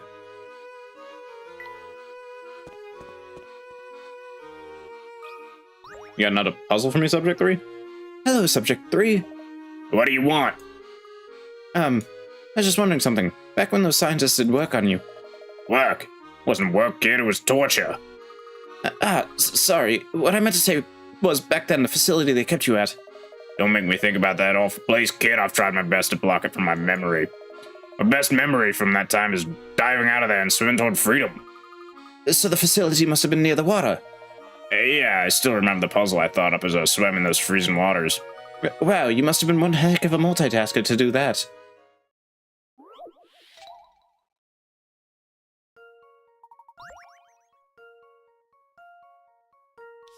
Second fastest swimmer is standing next to the biggest person. You're either 2, or you are either 2. I may have the biggest body, but I'm not the fastest swimmer. Not 1. I've got the sweetest swimsuit, but I'm no match for Big B. So you're 2. You are not... You're slower than him. I'm the smallest, but I'll finish 4th. I'll beat the person beside me to win.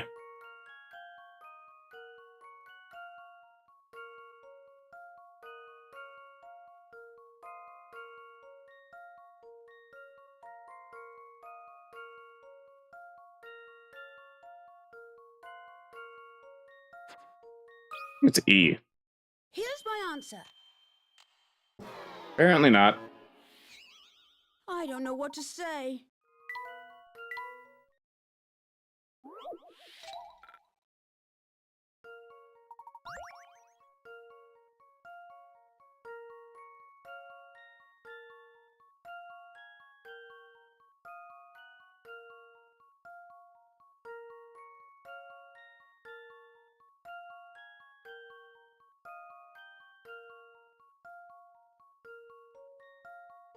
Hold on.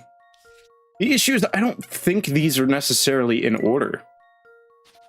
So you are either 2 or you are either 2. You are not the fastest.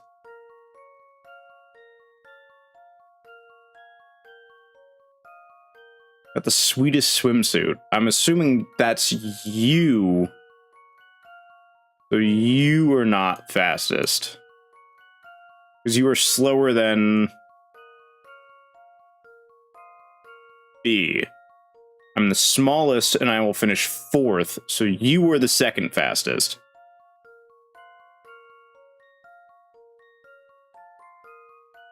So it's D? How about this? Yeah, the statements weren't in order. No puzzle can stop Layton's apprentice. I thought they were in order at first.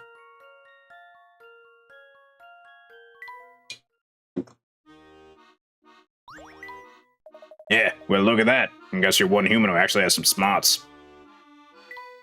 I try sometimes. I should have never come to London. I would have been better off staying on the coast. I don't know why you came to London out of all places.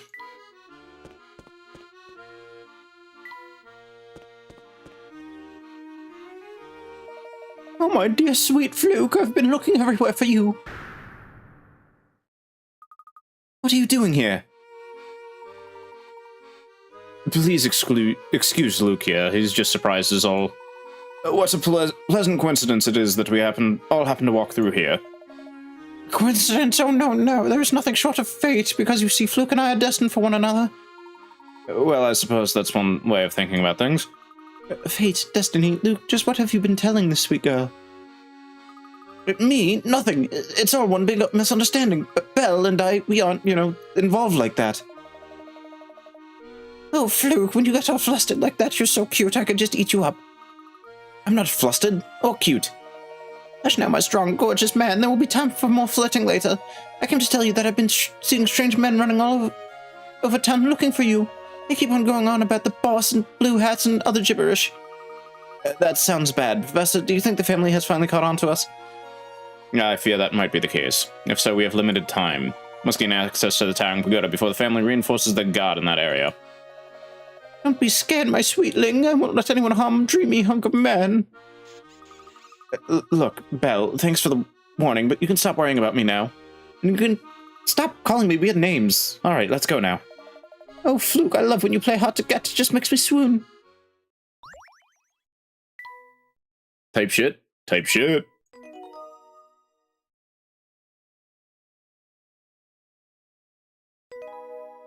The Master of the Towering Pagoda. Maybe I will beat it tonight, because that chapter was real short, I think. Can't stop saying type shit for some reason. Happens. Perhaps a new cravat. Oh, I already read that.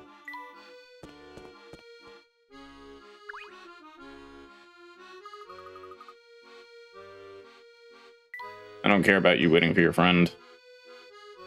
Pavel, unless you have a puzzle, I don't care about you either.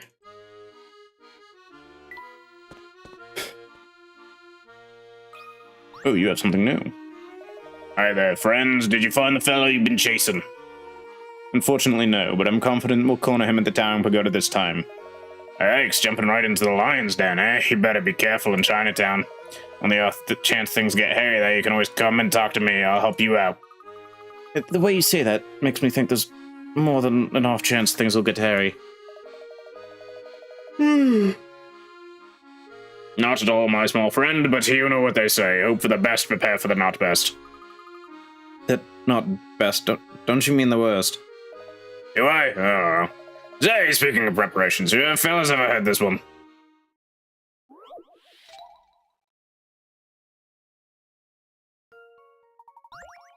Stockpile some wheat.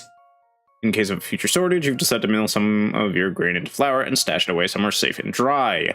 You've rustled up 3 different boxes suitable for storage. Which of these containers will store the most flour?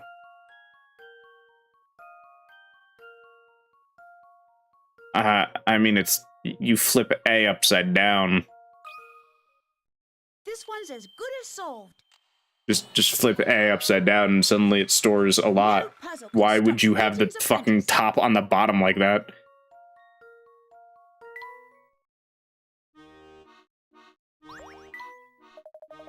Well, that's out of the way. I suppose you'll be heading to Towering Pagoda, eh? Watch yourselves out there, you hear? Got have anything new to say? Nope.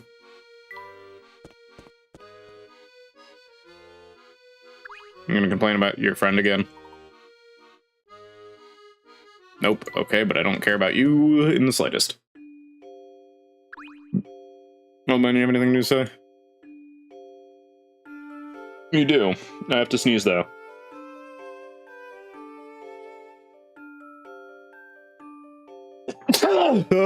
I should have fucking muted. Jesus. Sorry. Well, hello again, whippersnappers. Did you manage to find the Towering Pagoda's horrible boss? No, we just missed him down by the river. But I've heard he's back at the pagoda now. Ooh, all this coming and going sure has been a lot of trouble for you all. It's a good thing you're still young and full of pep. And what about you? Have you resolved your little problem? Problem? I don't follow what you mean, friend. Don't play innocent. Luke's talking about your clandestine lunchtime rendezvous with Peppa. What? Oh, no. My wife's mistaken about all of that. Really, it was nothing so scandalous. Thanks for your concern, but it's just all a big misunderstanding, so don't pay it any mind. Pleased to hear that there's no reason to worry. Come now, everyone. We mustn't waste any more time getting to the pagoda. Okay, Professor. I'd best head home myself before Myrtle explodes.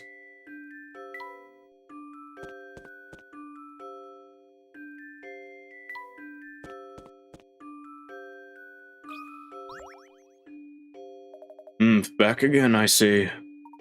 We heard that Mr. Layton had returned. That's true. That being the case, I assume you let us through this gate.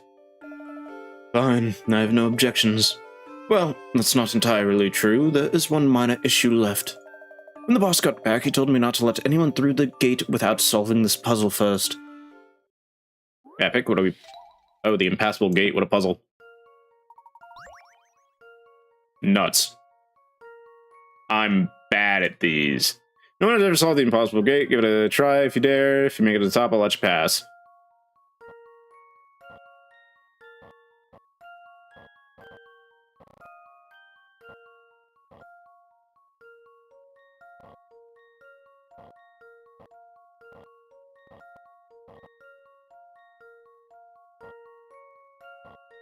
I'm very bad at these.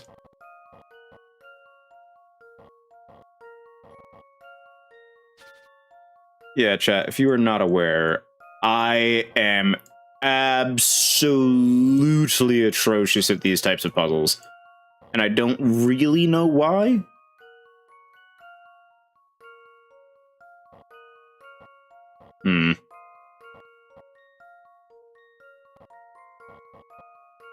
Doesn't really change anything now, does it?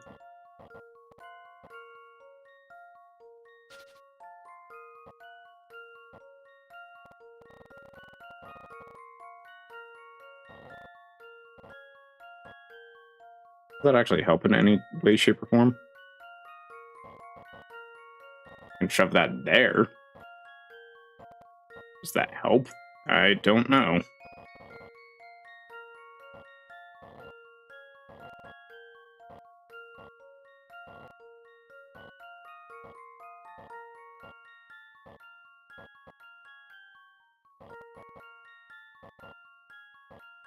I'm getting there.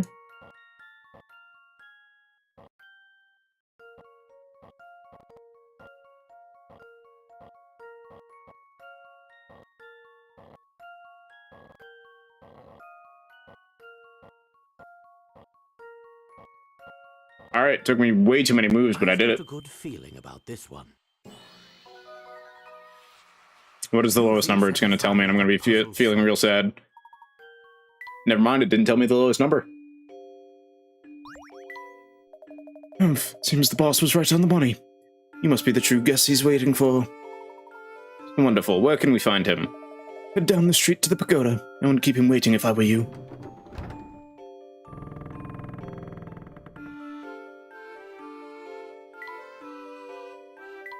Yay, new place. The towering pagoda's not far now. Finally, the Layton from your time and the one from mine will meet each other face to face. That might be tough, seeing as how our professor's not here. Huh? Where's the professor? He seems to have disappeared. But he just solved that puzzle that got us past the gate. Yes, and then we walked through the gate together. He was a bit ahead of us by that point. I think he might have waved at me before he vanished. But where did he go? I'm not sure. He was smiling as he dashed off. But why? My question exactly. His actions always have a purpose, but I can't see why he'd run away. Hey, Flora, there's a slip of paper stuck to your back. How embarrassing. Someone must be playing a prank on me. There's something written on it in the professor's handwriting. Let me see. It says go on without me. I'll catch up with you soon.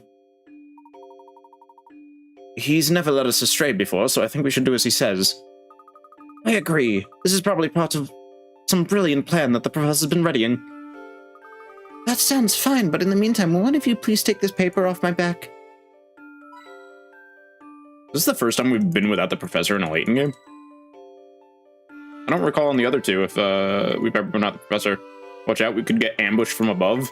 Doesn't seem to be anyone in this building. You say that, but JFK's at the top. Wait, not JFK. Never mind. I ruined out my own joke. I'm shutting up now. That tower is even taller than the one in St. Mystere. Mystery. I always say St. Mystere, but I'm pretty sure it's just supposed to be Mystery.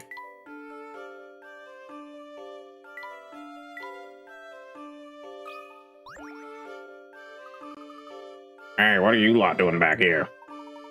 We're just on our way to the Towering Pagoda. Not that our business concerns you.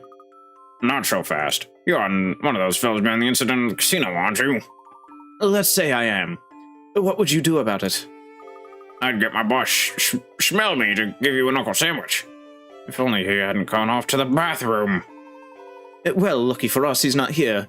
We'll just be going now. If you run off, I'll make sure my boss squishes you like a bug when he finds you. Duly noted. Wait, one more thing. Solve this puzzle. Epic, man. Awesome. This finish line photo of a race has been cut into strips, which were then mixed up. The runners finished the race in the order in the photo. Who came in third? Circle the answer. Okay, hold on.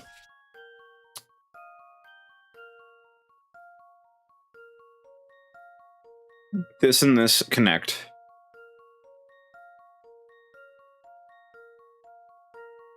This goes behind this.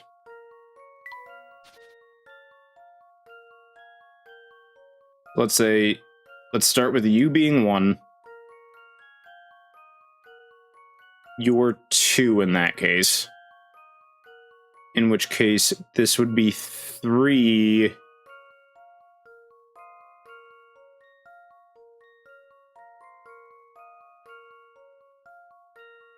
Right?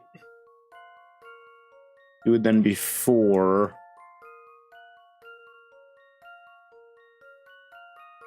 But no. 1, 2, 3,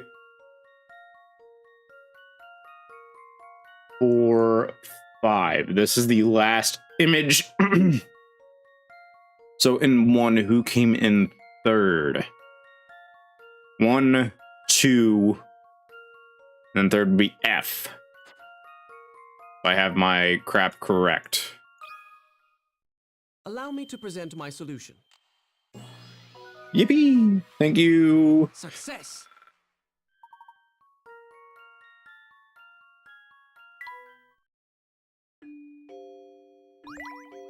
Darn, you solved my puzzle. We really don't have time for any more.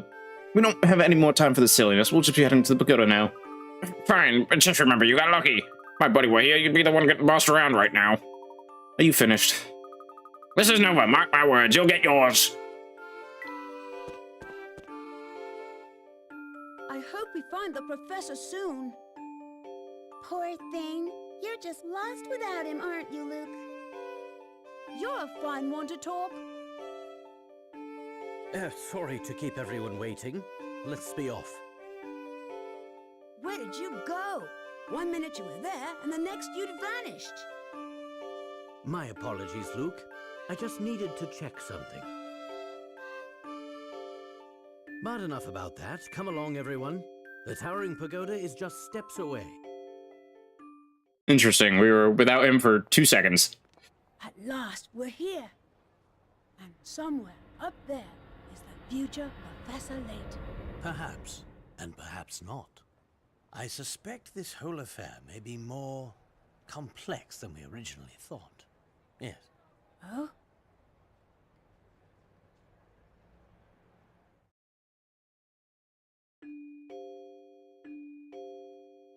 What was he doing? I must admit, I do like the style of this architecture. I mean, it does look sick as hell.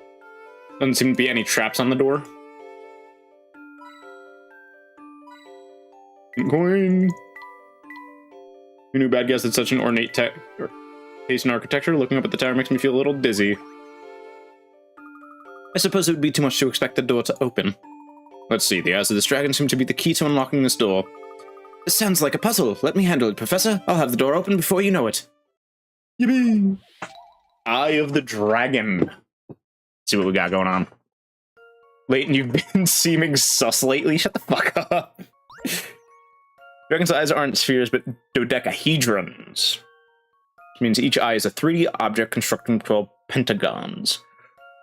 One of the eyes are made, the other one so you can symbols which option A, B, or C will create the exact same eye when folded together.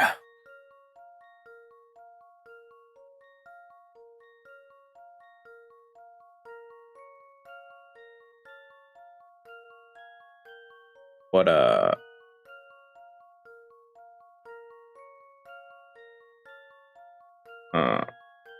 what? What is...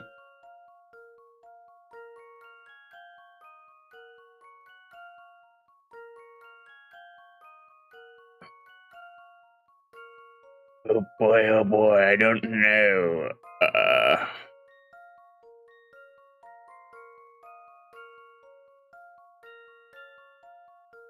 My instant reaction is A, and I'm just gonna go with it. Here's my answer. Awesome, I did it. My brain said good job. Phew, that's a relief. Dragon's eyes flash and the door opens. Yippee. All set. Smashing work, Luke. There's no time to celebrate, you two. Let's head in.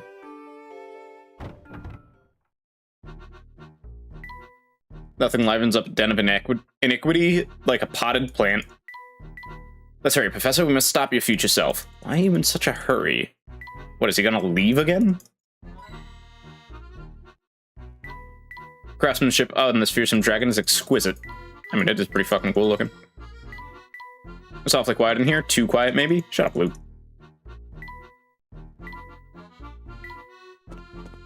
Dunk. Dude, I'm getting so many hint coins.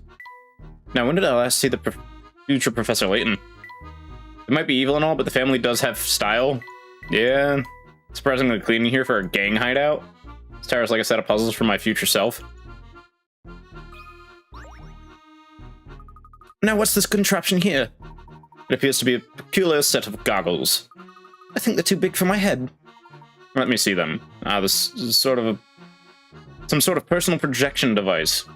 Personal what? Think of it as a television for one, Luke. Only the wearer can see the image inside.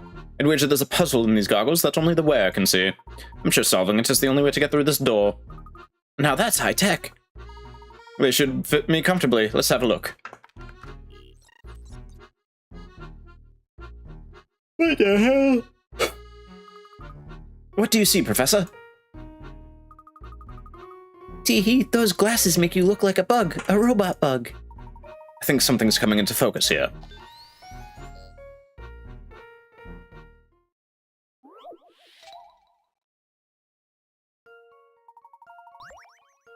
These two circular images show what you're seeing through your right and left eye. The images were originally the same, but one of them has now been flipped a right, left, and spun around an unknown amount. The shapes are the same as the original image, with the exception of one which has been changed slightly. Circle the shape that is different.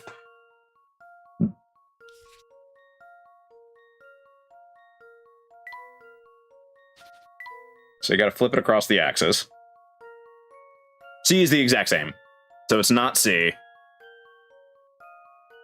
D is the exact same. It's not D. So if we flip U across the axis, it would then be... Doot, which rotated...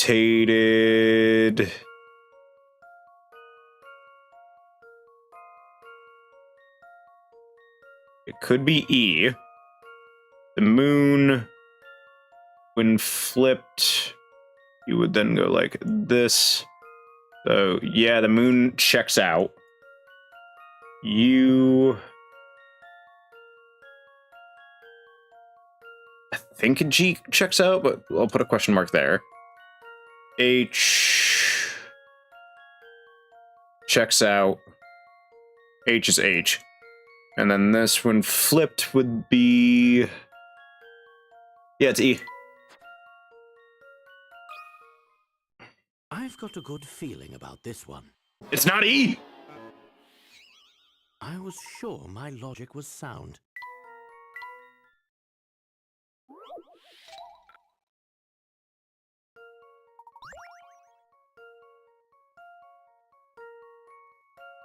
E is just rotated, it's not flipped.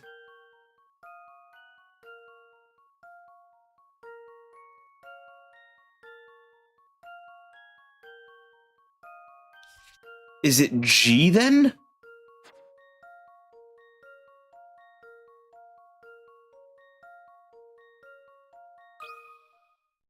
I've got a good feeling about this one. Few things satisfy like a puzzle solved. That wasn't correct.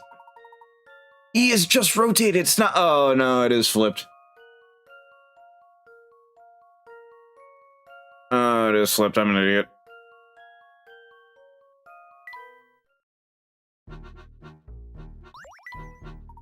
Whoa.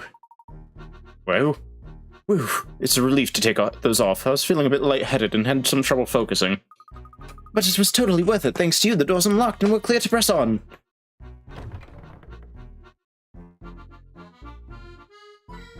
Epic pot. Don't seem to be any traps around here, Professor. These stairs are the only way up. The tower isn't very high-tech. You can admire the views you're climbing.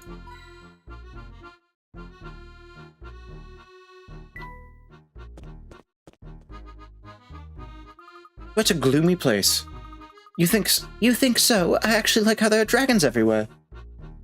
I wouldn't look down there if I were you. No handrails? That seems awfully dangerous. Luke, we're in a criminal hideout. I don't think they give a shit about safety. The dragon is absolutely enormous. Ooh, and coin!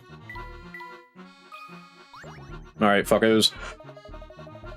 So you're the scoundrel who bullied my poor underling. That's gonna cost you, lad. Look who went crying to his boss.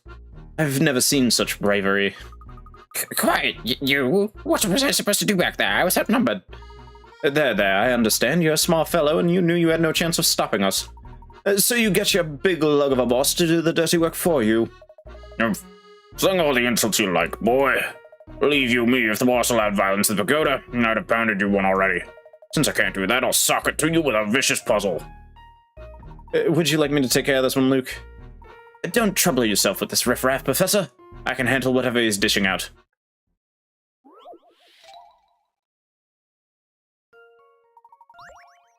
A couple of rapscallions have hidden some stolen goods in a cave. Respect the stash, they're planning to seal off the entrance to the wood. You cut the wood into 2 equal pieces. Where should the thieves make their cut? Draw the answer with your stylus. Can you make 2 equal pieces out of this?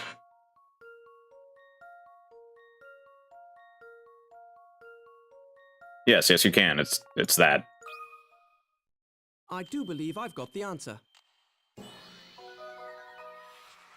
Puzzling?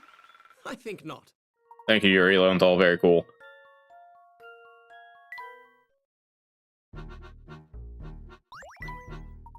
So much for that puzzle. Now what will you do? You look at the boss doesn't let me rough people up in here. But you can't stay here forever. And then when I see you on the outside, you best watch your back. Yeah, what he said. They're all bark and no bite. Come on, everyone. We've got places to be.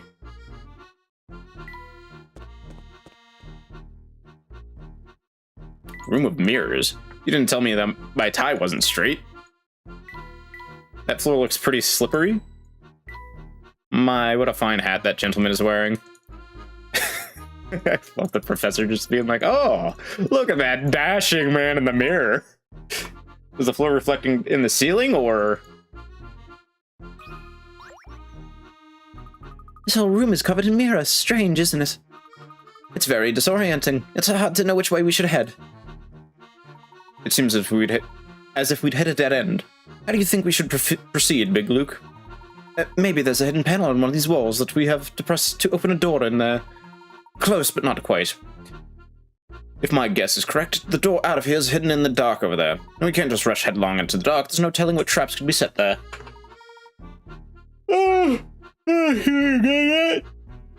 Are you saying this room is a puzzle, Professor?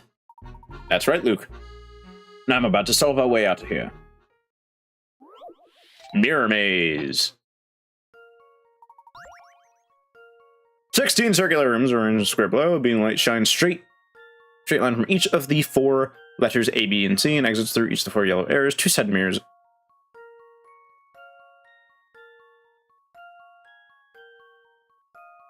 In 4 of the rooms reflect the beams. Each beam passes through the number of rooms listed below its letter, by which 4 rooms contain mirrors, and direction each mirror faces by tapping the rooms.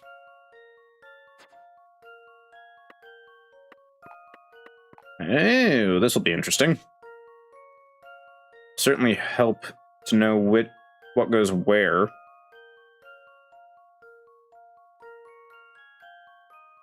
A passes through 5 rooms, B passes through 4.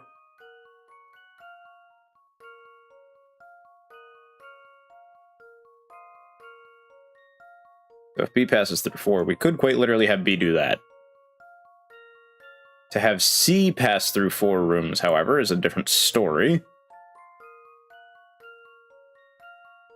Way to get C would have to go perfectly straight to pass through 4 rooms. So let's do that. Oop. A needs to pass through 5. 1, 2, 3, 4, 5. So that's another easy one. B needs to pass through. D needs to pass through 8. 1, 2, 3. 4, 5, 6, 7, 8. Okay, so that's also easy.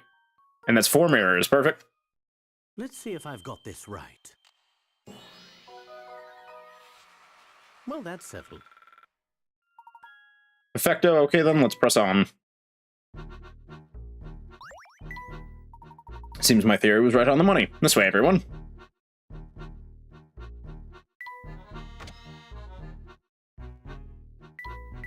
Just a few more steps to go. I do very specifically remember as a child, there was a puzzle in the pagoda that got me stuck, which is why I never finished this game as a kid. Look at this rugged old clock, Luke. It must be an antique. I just don't remember which puzzle in the pagoda got me stumped as a kid.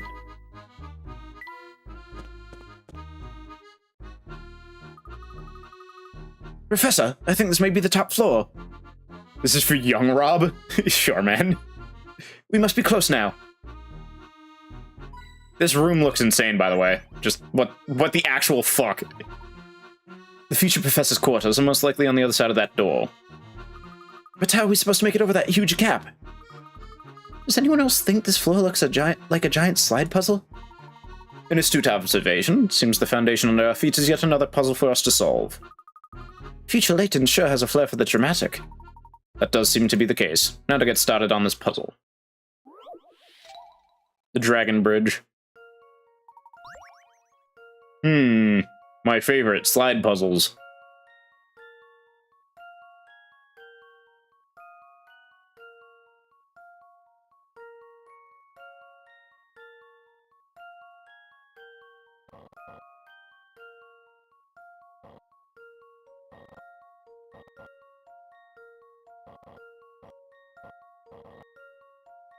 God, if you're not currently aware, I despise slide puzzles. Oh, okay, hold on. I'm already backwards. I'm already ass backwards. I need to rotate it so... Hold on. I need to rotate it so this piece is up here and this piece is down. Okay, hold on.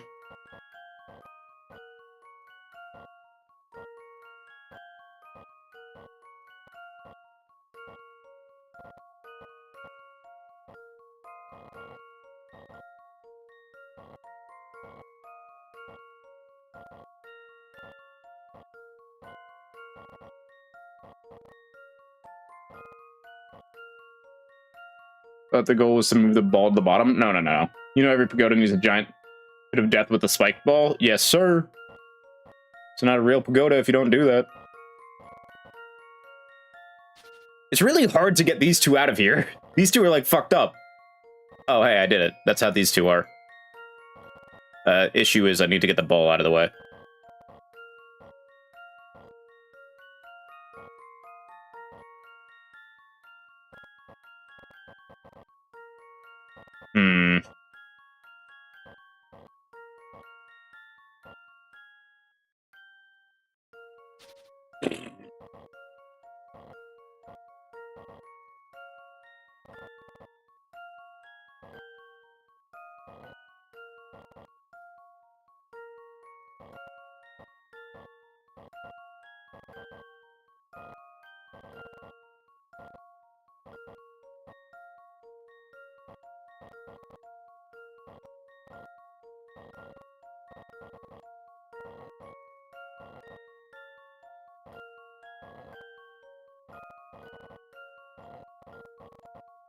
Hold on, I might be cooking. I might be cooking with gas now, chat.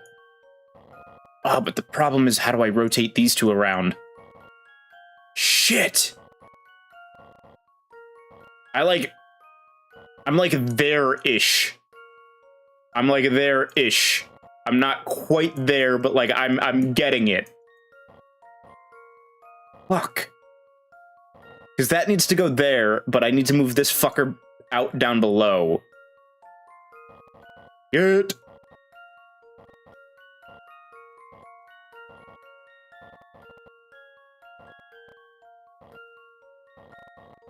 Wait, let's go! Yippee! Let's see if I've got this right. Just as I suspected. You do that? The future Layton is just on the other side of the dragon bridge. There. It's safe to cross now, everyone. Wonder how this works. Dangerously, but very intriguing. Careful, Luke. If you get hurt, I'll be in trouble too. Pitch black down there. Yo, hint coin! Hint coin! Alright, stand back. I'm going to open the door. Be careful, who knows what the future Professor Layton has planned for us.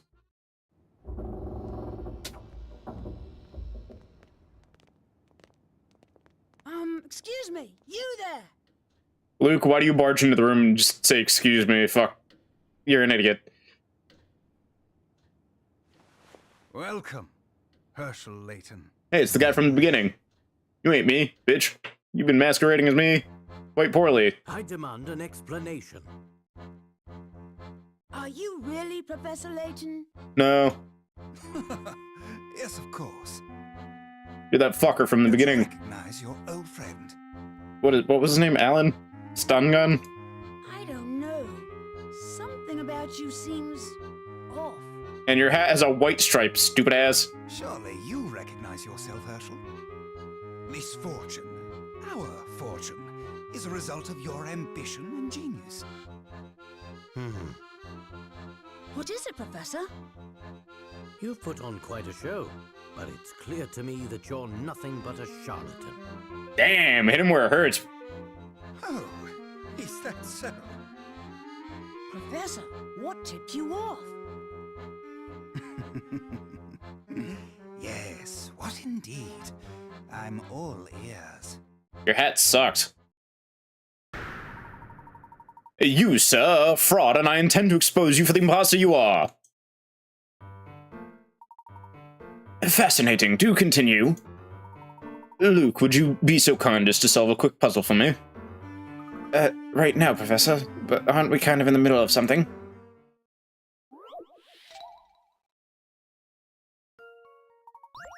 What in the fuck is this? While the blocks have been carefully stacked, the image below is a view from the side. The perspective is also rotated in an unknown direction. Gravity is acting on the blocks, so any block not touching the ground or a block below will fall. When you're looking at the blocks from the correct angle, which direction is up?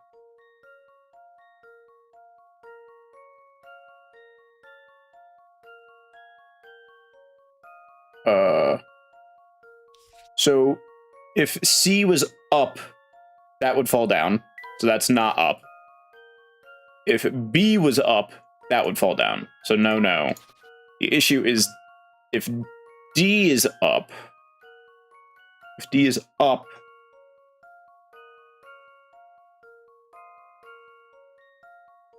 it's all structurally sound there. And if A was up,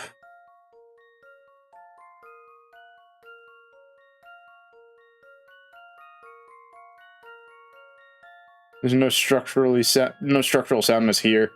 So I think D is up. This one's as good as solved. I knew it! D is indeed up. When you look carefully at the stack from each angle, you see blocks would be pulled down.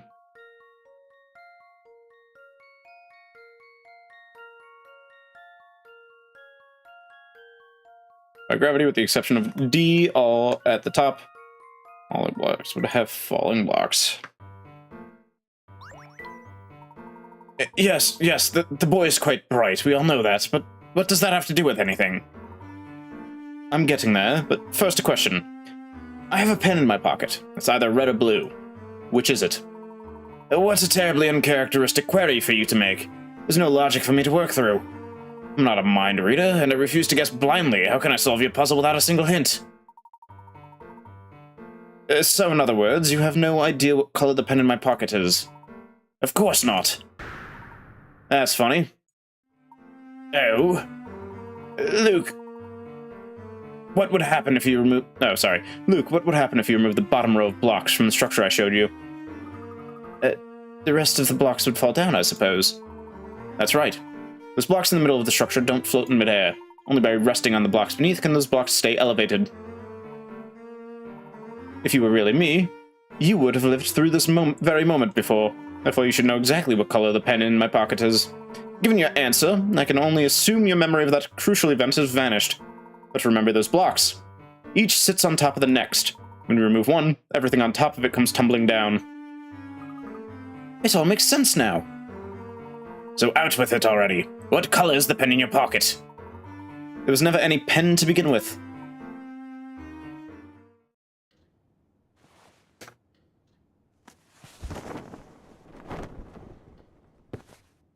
I had a feeling you were behind this, Dr. Stun Gun.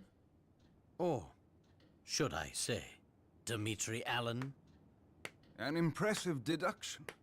Does anything ever get past you, Herschel?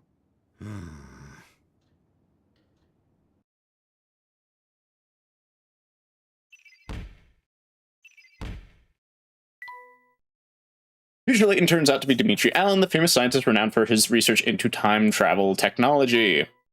Dr. Stongun is really Dimitri Allen, one of the scientists involved in the time machine explosion 10 years ago. Hats off to you, Herschel.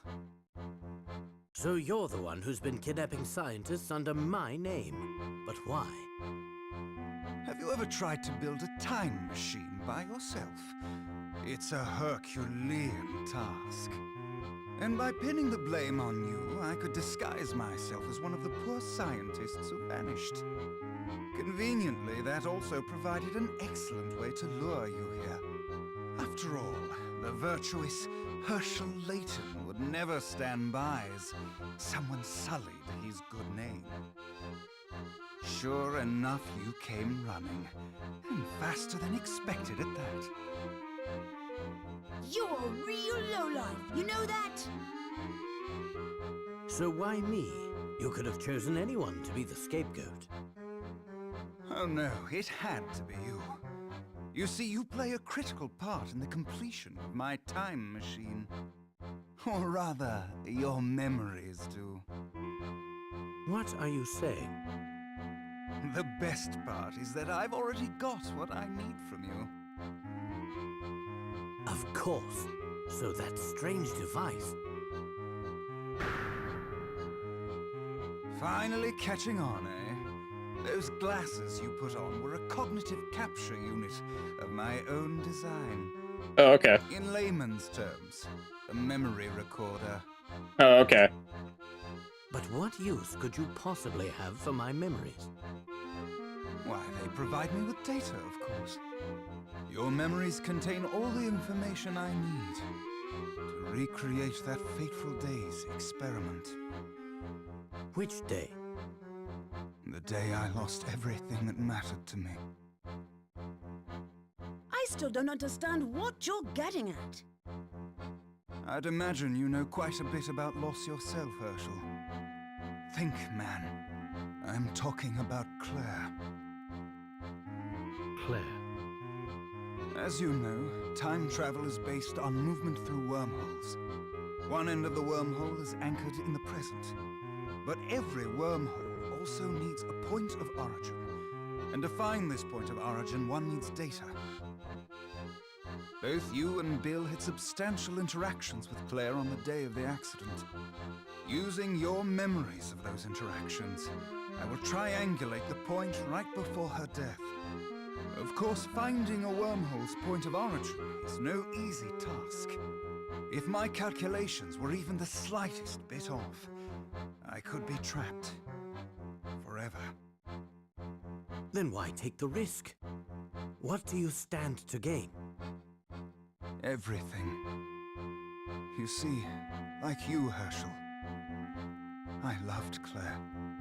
Sounds like a you problem, bitch. She chose me. You intend to travel back through time and save her? Surely you wouldn't stop me. After all, haven't you wished for this yourself? Nothing can excuse the kidnapping of all those scientists. Not even this, Dimitri. You disappoint me. I had hoped a rational man like yourself would understand that the ends justify the means. They don't. I don't see it that way. Then what's your next move? Turn me into the police? I'd like to see you try.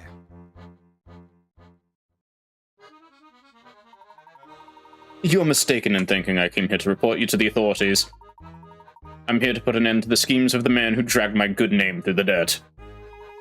Ha! That's a lovely sentiment, Herschel. But you seem to have forgotten one key detail. I guess detail. The Tyrant Pagoda is my stronghold, and that means you're on my turf. I have more than enough men here to overpower you. Look here.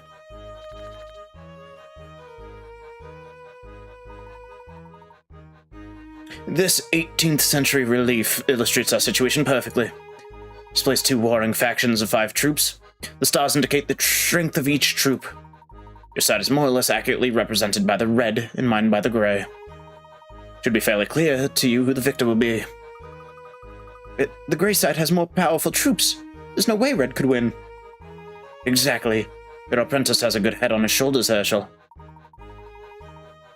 Personally, I think it's a bit premature to praise him in this case, Dimitri.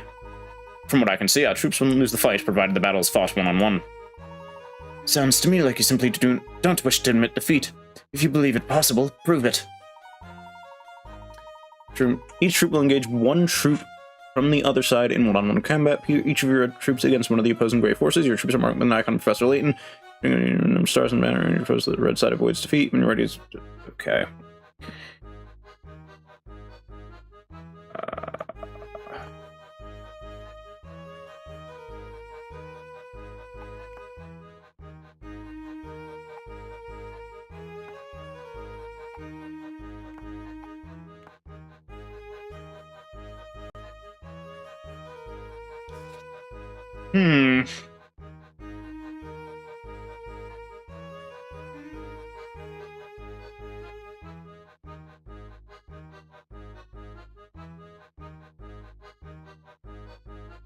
See if this works.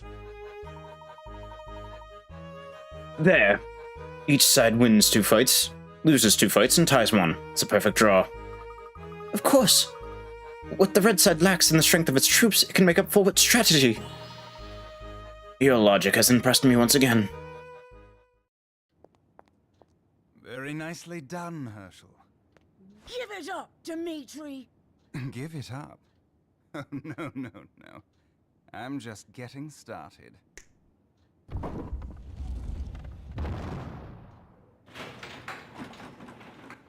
Why did you just have him in the closet? Like, I get he's your hostage, but you just had him in a fucking closet.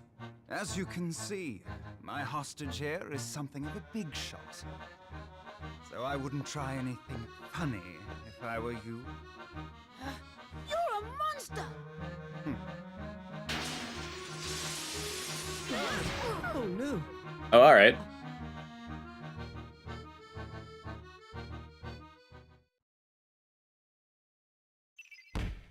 Could have did that from the beginning. Why didn't you just... Whatever. Prime Minister Bill Hawks, who was unaccounted for after the time machine incident, is discovered by Professor Layton in the future, abducted by Dimitri. The Prime Minister is now being held prisoner. Will the heroes be able to rescue him? Oh no, we're trapped. I hate to disappoint you, but it seems you've failed to ensnare the genuine article. Layton! Professor? How'd you get there? You're telling me that he had fucking Don Paolo dress up as him at some point? Is that what happened? What is going on here? Why are there 2 of you? When we separated? Which one is the real professor?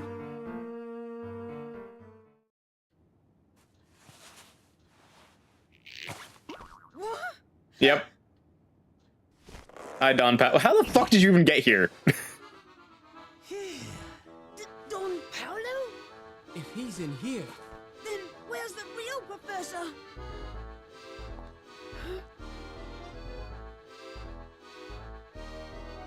this is getting far too complicated. It's Peak. Yeah, what's going on? Take note, Luke. A true gentleman never plays his ace in the hole until absolutely necessary. Hey, Layton, here's an idea for you. Why don't you quit it with the lectures and get me out of here? Help us, Professor! Be patient, Luke. I just need to find a way past this lock. I like how Dimitri's just gonna watch me fucking open up the door. The cell door will open if you simply press the right button. Here's how to find it. Think of the buttons as squares on a grid from wherever you start. Move one square to another direction, indicated by a single. Sun means go left, moon means go right, sun means go up, drop of water means go up. There's only one button you can start from and reach all of the buttons by following the rules listed above. Bro's too flabbergasted to do anything. Dude, if you saw that you caught Professor Layton in a cage, and then Professor Layton walked out from behind the cage, and you see another dude take off the hat and turn into fucking Don Paolo, you would also be flabbergasted. Alright, so let's start with this one. We start here, go this way. Sun goes down, star goes that way, you go up, it's a loop. Can't do that. Start with you. Down, loop, doesn't work. You, right, down, you, it's a loop, doesn't work. You go like that, doesn't work. You go like that, doesn't work. Same with you, I'm not even gonna bother. You go left, you go up, like this, okay. Good. So then, you go up, star goes right, you go up, you all go that way, sun goes down, star goes right. You have to start with that star. Let's see if I've got this right. Just as I suspected.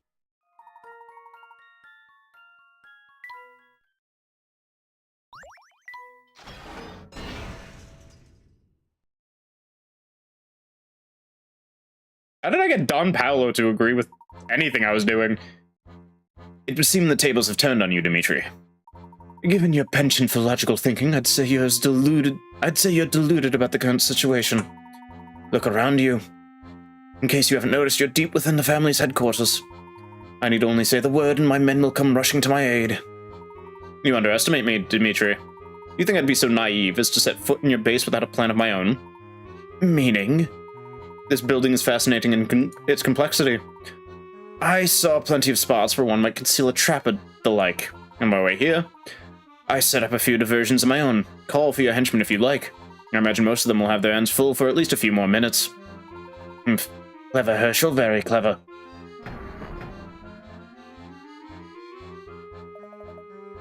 Come on, boss, we gotta run. It seems I must concede defeat today, but this is far from over. I look forward to seeing you when our paths cross next. They're much faster than I imagined. There's no chance of us catching them. Oh no. What's wrong? Dimitri and his men managed to abscond with the Prime Minister in the midst of all this commotion. How did no one notice that? Uh-oh, that doesn't sound good. Dimitri's activated an alarm. Family members from the area are going to flood this place before long. There's the distinct possibility that we may have to fight our way out of the Towering Pagoda. But didn't you take care of Dimitri's henchmen on the way in, Professor? Not quite, I'm afraid. But few diversions I managed to set up will only buy us a few more minutes. The path we took on the way in is most likely swarming with family thugs now. Only hope is to find some sort of emergency escape route. Dimitri is a prudent man. He may have one hidden in this room somewhere. We must search this place thoroughly. I can't speak. Looks dodgy, but there doesn't seem to be anything there. I don't think we'll find what we're looking for over here. I'm gonna say it's gotta be at the desk. Aha! There's a trapdoor here! Glad my hunch was right. This is our ticket out of here. Oof, the stairwell is awfully narrow. And there's more than one path. Which way do we go, Layton? Look, there's a map here that charts out the network of channels below us. Let me see. My, this is a bit of a tangled mess, isn't it? Seriously, how did Don Paolo get here? In the dark maze of tunnels, you can't turn unless you hit a wall. Following this rule, you need to reach the goal without taking the same path twice or running into any dead ends. Well, if you can't turn unless you hit a wall. Thunk, thunk, thunk, thunk.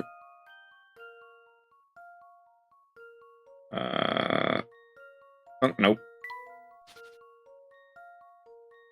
Thunk. Thunk, thunk, thunk, thunk, thunk, thunk. Thunk, thunk, thunk, thunk, thunk.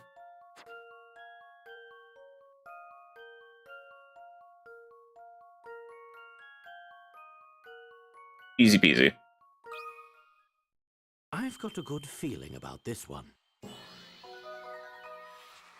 Just as I suspected.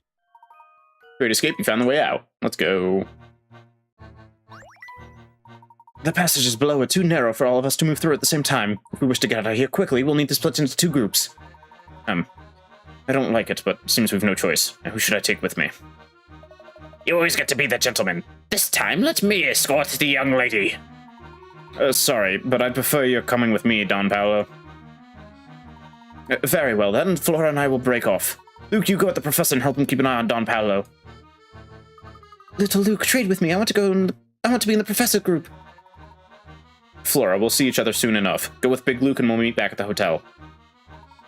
All right, our groups are set. Let's get moving. Ouch, what had I just run into? Let me guess, a wall? Let me feel. This might actually be a door. Oh, yeah, it is. There's a handle here. Woo. Oh, great. Now where are we? We're at the bottom of an emergency stairwell. There should be a way out of the building here somewhere. Dimitri must use these stairs to come and go as he pleases. This place is kind of a dump. My word, look at this dust. It's making my eyes water. Would that be a trap to keep intruders out like us? My brother and Chris, that is a sewer grate. This door should take us outside. Well, look at that. We made it out. The family is bound to have met in the vicinity. We need to put some distance between us and the pagoda. Interesting. I just like that I'm traveling with Don Paolo. I don't understand why Don Paolo's here. Can someone please explain that to me? Always with the questions. Won't you put a lid on it for a few minutes, you brat? I most certainly will not. Honestly, you two, would you please stop bickering? You're on the same side. And while I'm getting things off my chest, why the heck did I have to play the decoy who gets caught? Come now, Paul. It wasn't that bad. Your role was certainly the more exciting one. Professor, you still haven't explained what happened back there. I knew we'd be monitored from the moment we stepped foot inside the pagoda. So I wanted to make sure we had at least one trick up our collective sleeve. Don Paolo, master of deception and disguise, seemed like the perfect man to employ for the task. You two are friends? That's the first I've heard of this. Ha! Don't get it confused, kid. I'm no friend of his. Don Paolo's voice also sounds familiar to me. We both want answers to the same questions, so we decided to work together. That's all. When did this start? Tell me, Luke, when we visited Dr. Schrader, did anything he said strike you as strange? No, not really.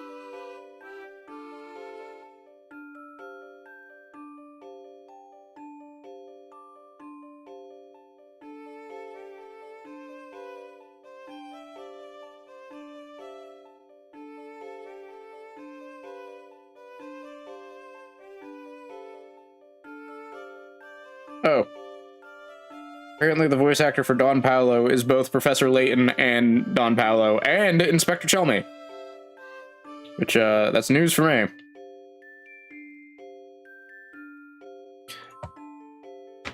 It was his greeting that made me suspicious. Huh? Who's that?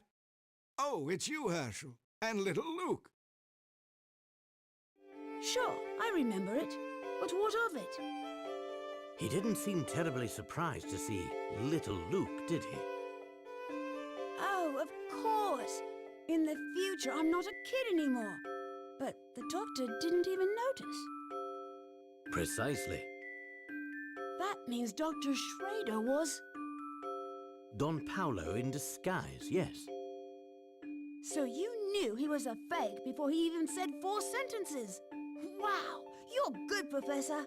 I also didn't notice it, so I'm on Luke's side. That planted the seed of doubt, though I didn't confirm my suspicion until much later. Did Don Paolo pose as anyone else? Yes, he did a bit of spying on us as Dean Del Mona when we met him last. From the moment I laid eyes on him, it was obvious we were dealing with an imposter. Amazing! How did you know? His white hair gave it away. But white hair seems perfectly natural on a man his age. Not if he wears a wig. He let me in on his secret some time ago. He's been bald for ages. What a fucking way to be like, oh shit, that guy ain't right. Don Paolo That's funny as shit. Selected a white wig to show how much Dean Del Mona had aged. That's awesome. I love that. Wow, nice work there, Professor. Shortly after that, I confronted Don Paolo and had him tell me everything. It seems Dimitri had been paying him quite handsomely to make sure we headed toward the pagoda. I filled Don Paolo in on all the strange happenings we've witnessed here. And then I requested his assistance in solving this mystery. Well, that all makes sense, I suppose. But why does he want to help? But the part I still don't get is why Don Paolo decided he wanted to help us. Yeah, that's what I'm saying. After all, this is the fellow who tried to run us over with a Ferris wheel. That is true. That's none of your business, brat. Hey, call me a brat again and just see what happens. It was Claire, Luke. It all had to do with Claire. The woman Dimitri was talking about? Claire was my girlfriend back when I was just starting my academic career. She was a researcher who worked in the same laboratory as Dimitri. Oh no, so she... Yes. The last time I saw her, she was on her way to the lab the day of that massive explosion. The oddest thing is that the accident received very little media coverage. It's clear someone with a lot of influence was suppressing information about the incident. I did everything I could to research the matter on my own. My efforts were largely fruitless. I had no idea. It's likely that Dimitri feels he is to blame for Claire's death. His obsession with going back in time seems like a twisted version of atonement. What a terribly sad story. But what does it have to do with Don Paolo? Well, Luke, as it turns out, Dimitri and I weren't the only ones with... God, 3 of you fuckers? No way! You mean... What? Don't act so surprised. I have feelings too, you know. Thanks for meeting me on such short notice, Herschel. Oh, no. It's my pleasure. Here, this is for you. What is it? A letter, of course. Read it at home. Why don't you just tell me what it says? I'm right here, after all. My, you're making this quite difficult. What I want to say is, well, in short, this.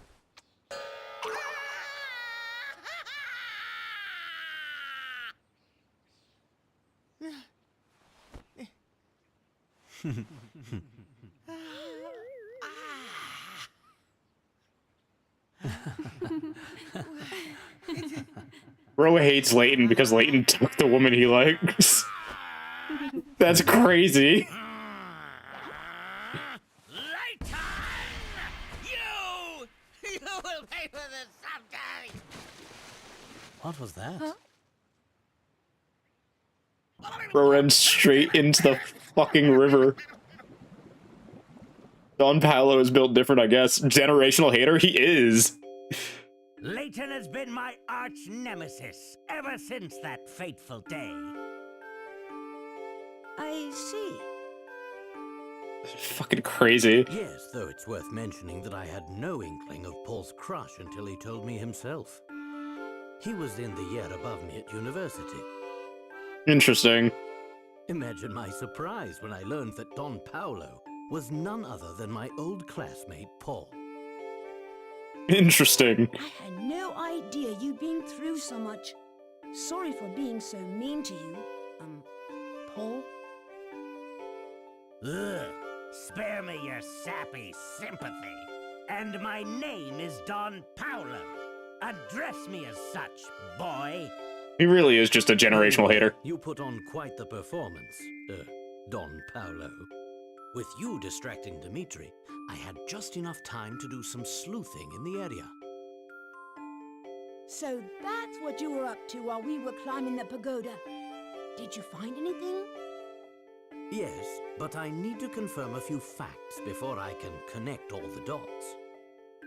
Then it sounds like that should be our next move. Where to, Professor?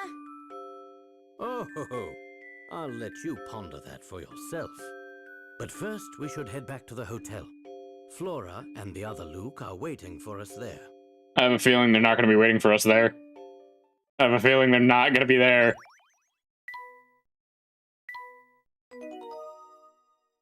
On to chapter 10, chat. Cross the Thames.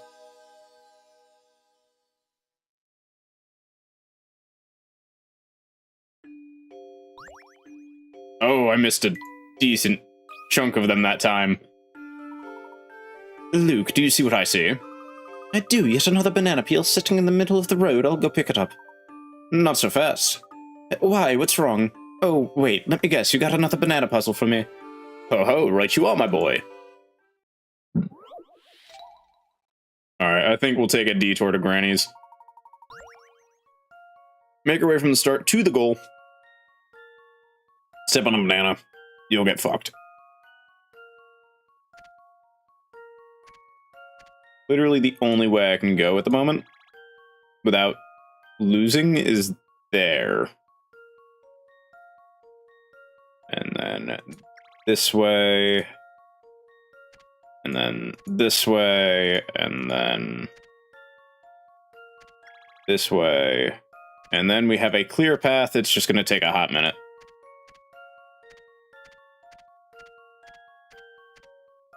There we go. Here's my answer. Sometimes you need one of those easy puzzles. I knew it! Here's something you might not know about bananas. Their peels actually contain a bit of poison, though only a minuscule amount. It's probably not a good idea to eat banana peels, no matter how useful you think it is to toss them. These banana peels are all over town. Do people in the future just love littering or something? With as many banana peels as we encountered, it honestly wouldn't surprise me.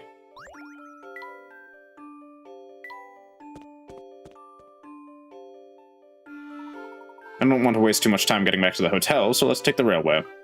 Sounds good to me. Fine, then this is where we part ways. I've got other things to take care of. You sure you're not running off somewhere to formulate an evil plan of some sort? Now, why would you ever accuse me of that? Truly, I'm wounded. I'm just going to work on a pet project of mine that I've been meaning to finish. Very well, Paul. Meet up with us later when you're done. You can find us... Can it, Layton? I'm not a fool. I know where to find you. And now he's gone. Are you sure it's safe to let him wander on his own like that? I understand your concern, Luke, but I think we can trust him this time. If you say so, Professor. You must have cared an awful lot for Claire if losing her to you turned him into Don Paolo. He certainly was infatuated. But enough about the subject for now. We have work to do. Let's get moving, Luke. I still don't know where we're going, Professor. Especially now that we know future Layton is a fake. All night to these new developments. Our first priority is to eliminate the Prime Minister. Dimitri fled the Towering Pagoda with Mr. Hawk, so he clearly has another hideout in the area. And we're going to find his other base. Got it. Oh, but first we need to get to the hotel. That's right, we need to go pick up Flora. Hopefully she and Big Luke made it back to the hotel safely.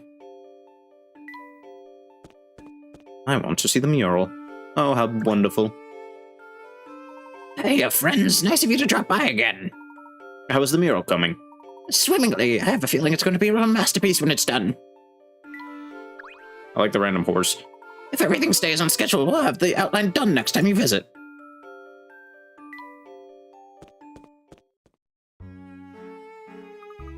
We can get to Flatstone Street in a jiff if we take the Underground Railway.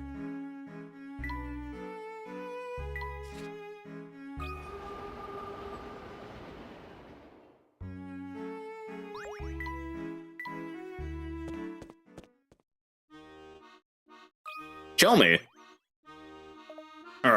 Blast, which one is it now? You look quite deep in thought there, Inspector. Have you found any new information on your case? Ah, Layton, just the man I was looking for. You see, I've uncovered a clue that has simply stumped me. Take a look for yourself.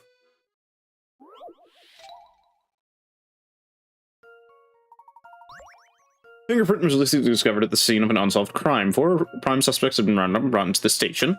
Compare the fingers of suspects A, B, and C, A, B, C, and D to the fingerprint shown beneath the magnifying glass and identify the guilty culprit. It's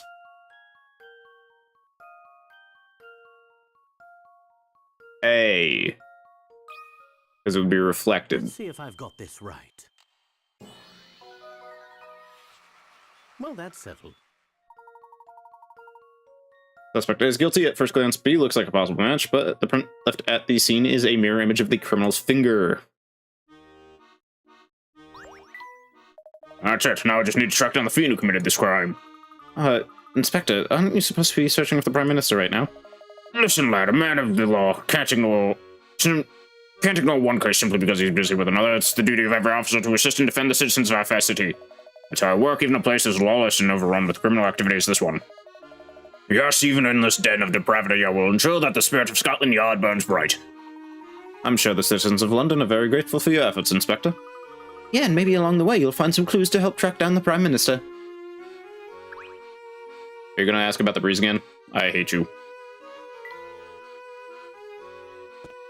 Hotel is this way.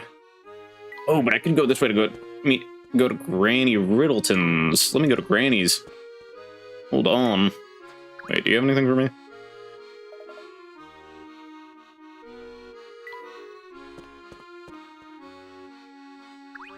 Statchin. What's up, bud? Wait a moment, how did you manage to get here? Impressed, are you? Let's just say I have ways of making the impossible possible.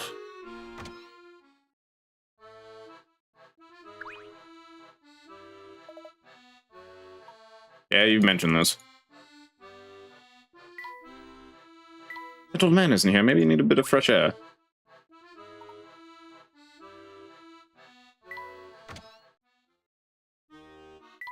I gotta get to Granny's.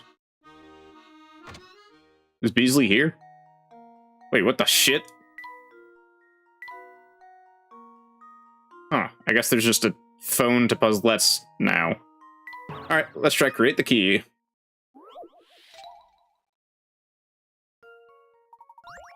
Well.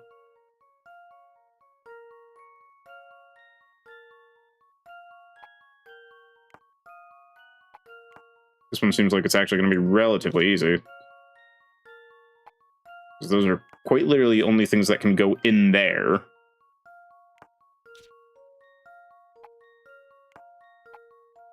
Which then the next availability would be right there. Yeah, this one's probably the easiest one of these ones I've done so far. I do believe I've got the answer. It seems I was right on the money.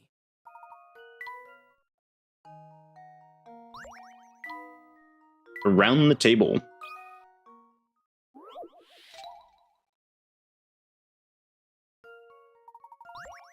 One day, King Arthur invited a number of honored guests to dine at his table of tables. Everyone took their seats at evenly spaced intervals from one another after sitting down. 2 lovely women in attendance, Guinevere and Nemu, were amused to find that neither of them saw a woman sitting left, right, or directly across the table. What's the minimum number of people that could be sitting at the round table? Left, right, or directly across? Minimum of 4. And they're sitting directly. Oh no. It'd be 6. 5, actually? Because if you do it as 5, my 5 is horrible. But no one would be directly across. Right? Because you got yank, yank, yank, yank, yank. No one would do it directly across if you do it properly. I can't draw. And if no one left right, so let's see.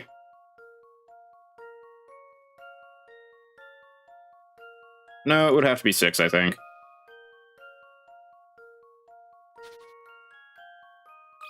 Six was my original answer, but I was like, oh, I'm being smart with 4, but how is it not 6?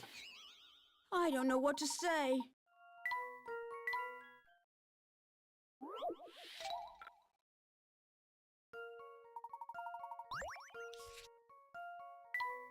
Because if it's 6, ignore the fact that that's not even. But man, woman, man, woman, man, woman.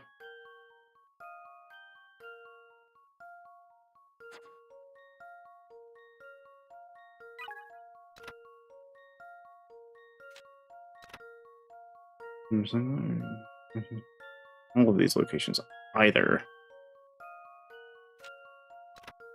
First picture, man sitting across from a woman. There's 2 ones, I imagine. Another man and a woman sitting across the table. It's 4 diners. And someone across from him. That's 6.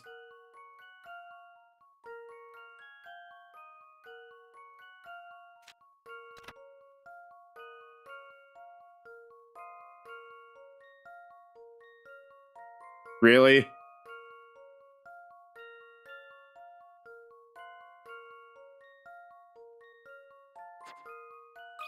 Is it 3? This one's as good as solved. No, I'm just... Let me Is it think this 5? through again. I'm gonna be so pissed off if it's somehow 5.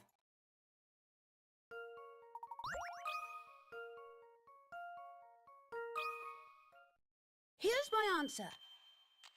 I'm so... It doesn't work. Relief. This is stupid. This is fucking dumb. This is actually fucking stupid. This is... I hate this.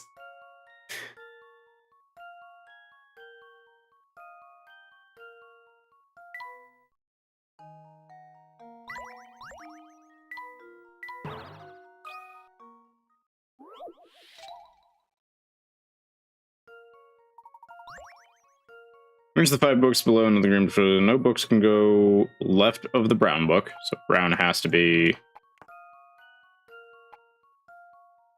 leftmost. Only the blue book can touch the brown book. Yellow goes to the left of white.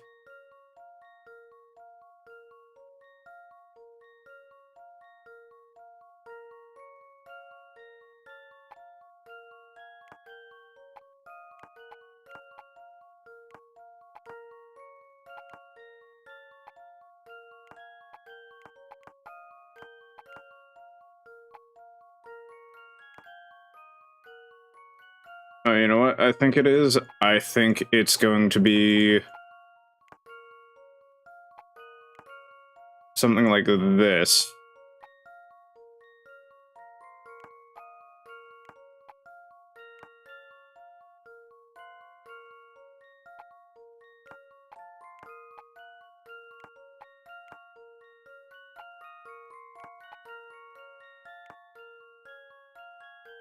No.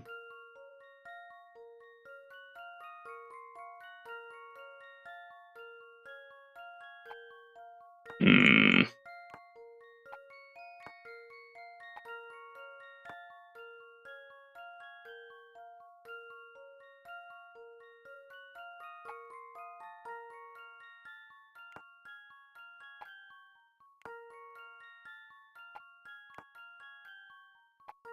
Okay. Brown and blue.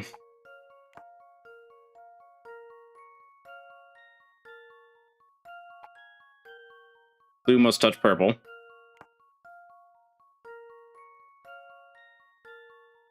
Yellow goes to the left. Wait. Yellow goes to the left of the white book. Blue must touch purple.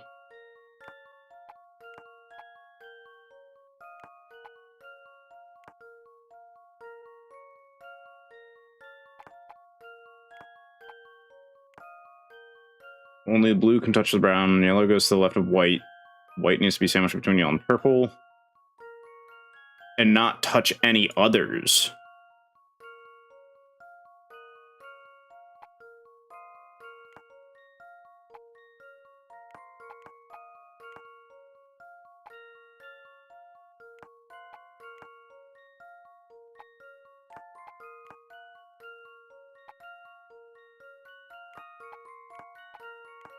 Wait, if it can't touch any others, I just rotate this like this.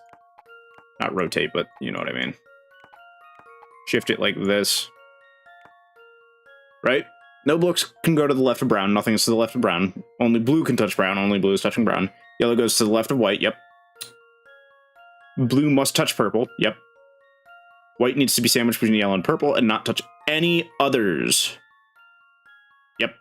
Empty space big enough for one book next to yellow. Submit. This one's as good as solved. No puzzle can stop Layton's apprentice. Book smart. Placing the blue book sideways at the top is the key. Sam's allowance.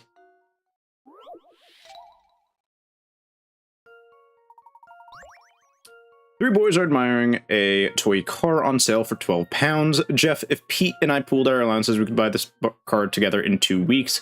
Well, Pete and I could buy it in... Alright, hold on. The total is 12, right?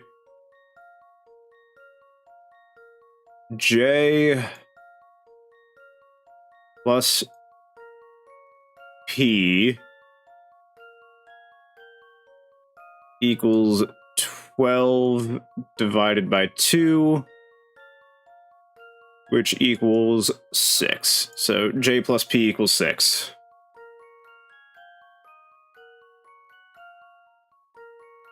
S plus P equals 12 divided by 3, which equals out to 4. So S plus P is 4. And then J plus S equals 12 divided by 6, which equals 2. And we're looking specifically for Sam's weekly allowance. So J is 1, S is 1. P would then need to be 3, but that doesn't work out.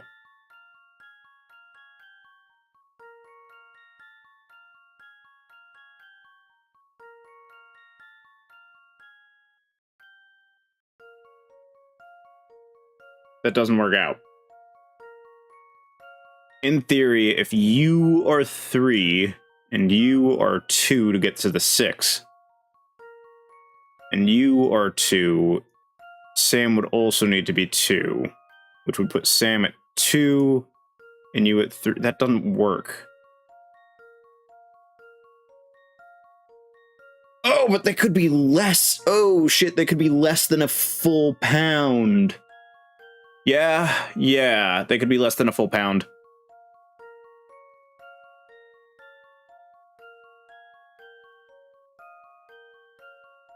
Let's, in theory, hold on.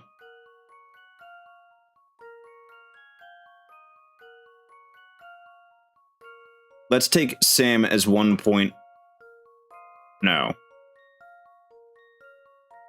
I think P has the most.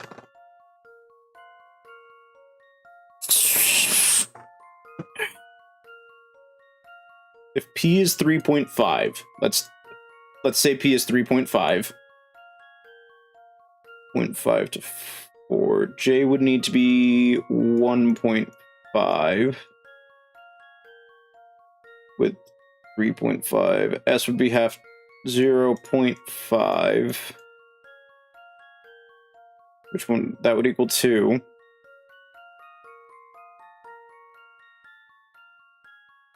You are P. You are J. And you are S. Yeah, that works out.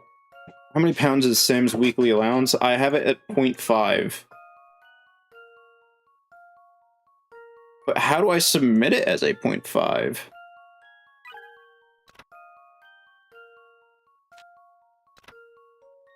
Jeff's allowance is 2 pounds a week. Alright, so I'm immediately off. I don't want to erase everything. Jeff's is 2 a week. So, I was right in that Pete has the most. So Pete has 3?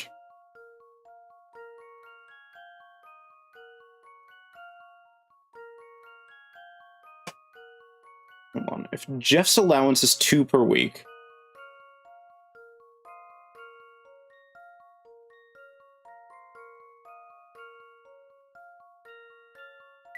Jeff is 2... Oop. What is the question? It's on screen. At least it should be, unless I have my shit set up wrong. Oh, why is it not on screen? The fuck? You guys haven't been able to see the questions at all. Why?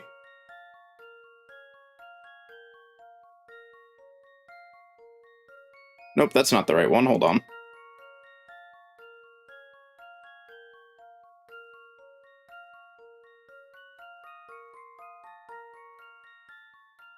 There we go. I don't know why that wasn't on screen. I'm surprised literally no one said anything about that. There you go. There's the question. Okay, so J is equal to 2, based on the hint. So if J is 2, P has to be 3. Which would mean S is 1. But that would make this 3.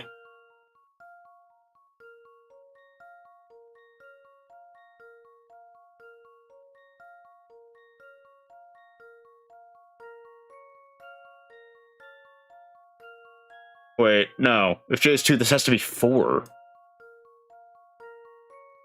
Hold on.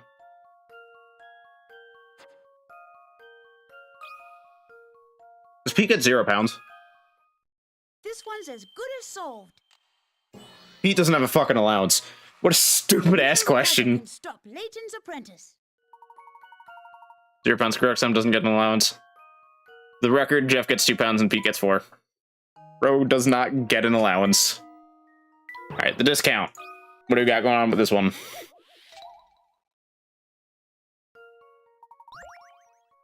This shop only sells 3 different items for 1, 2, or 3 pounds. If you buy 2 of the same items, you can get a third of that item at half price. About 6 items paying 9.5 pounds. How many of each 1, 2, or 3 pound items did you buy? You bought at least 1 of each, and there's no tax.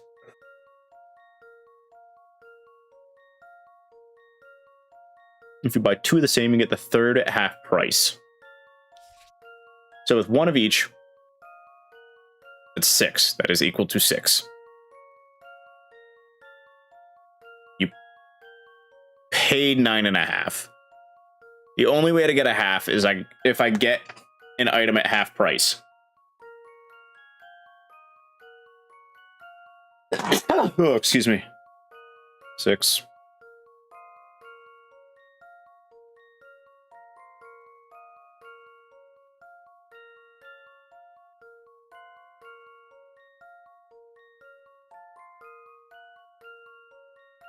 Seven, 8, 9.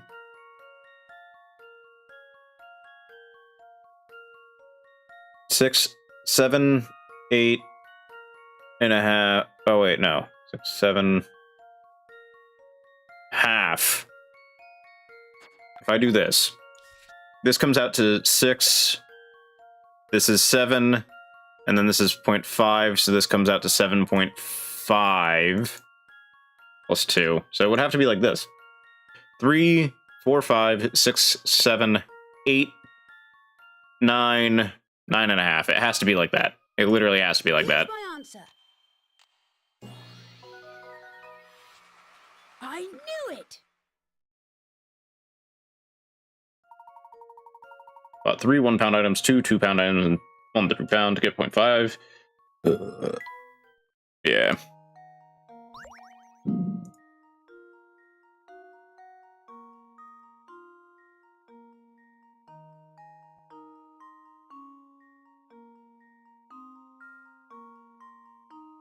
I'm gonna pull this up on the side just because I want to make sure that it's not like lagging.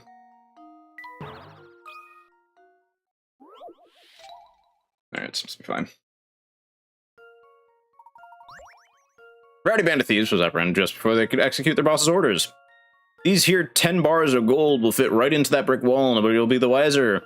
We'll stash them here until the heat dies down. I almost forgot the important part. Don't go putting no bigger bars on top of any littler ones. Sound like a plan, boys? Now get to it.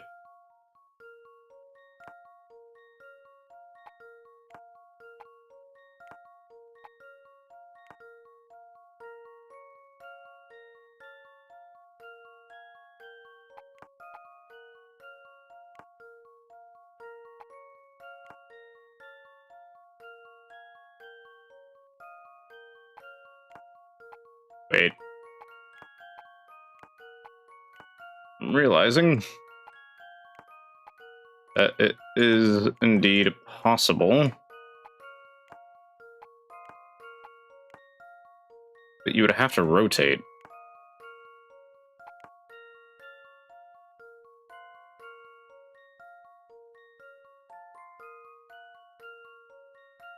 I just realized this is a 5.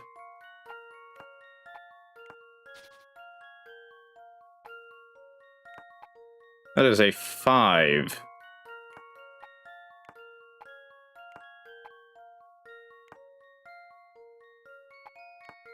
Hold on.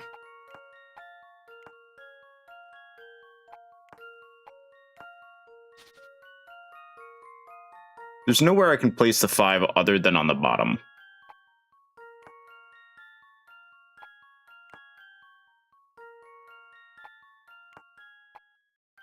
I can do a 3 and a 3, but that gets concerning in the amount that I don't have a 3 to fill up that space otherwise. What if I did a 4 here? The issue with doing a 4 there is there's no...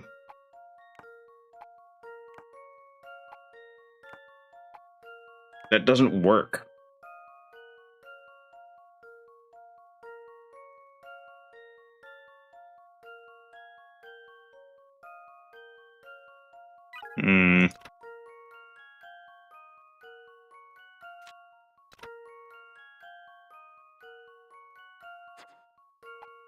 Biggest gold bar goes here, it says. That doesn't work. Hold on. Biggest goes here. That's the hint that I'm going to stick with and try to figure out from here.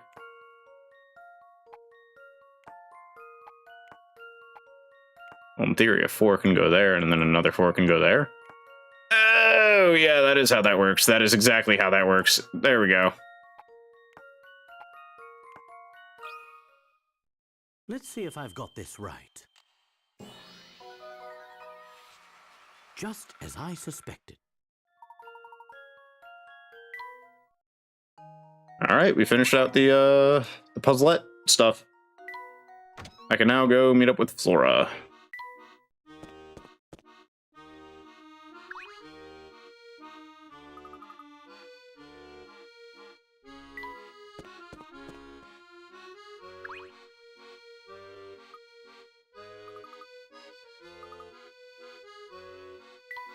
No dialogue. So let me get this straight. Dimitri is building a time machine to go back to the past and save Claire. Correct, at least that's what he said. Funny, we ran through every floor of the pagoda, and I didn't see anything resembling a time machine. Excellent observation, my boy. Dimitri clearly had a destination in mind when he ran from the tower and pagoda. He was heading to another base of his. The facility where he performs his time travel research. Is that what you were out looking for while we scared the tower with Don Paolo? Yes, in part, anyway. I'll lay everything out for you once we check in with Flora. Until then, I challenge you to think about the situation on your own. Well, considering the name of the chapter is Across the Thames, I'd have to assume we have to go across the Thames.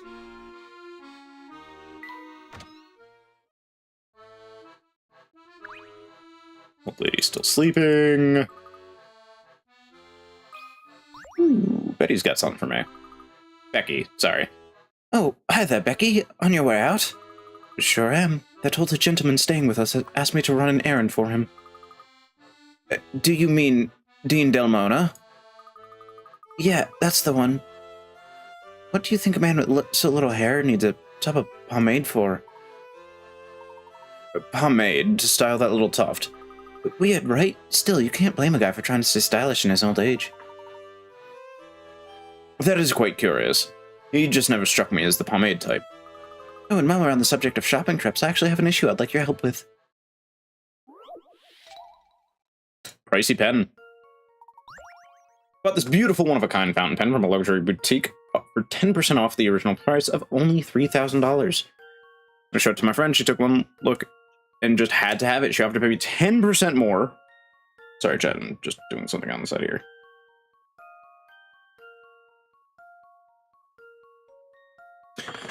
She offered to pay me 10% more than what I'd paid. I love the pen, but I couldn't say no. Overall, how much did I gain or lose by selling the pen to my friend? It's not a loss.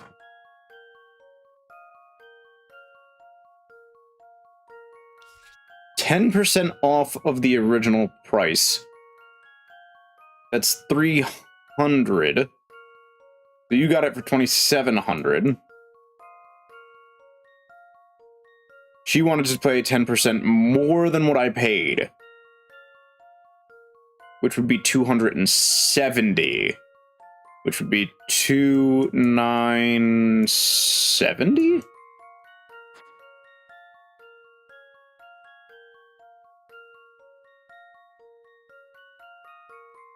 You earned $270.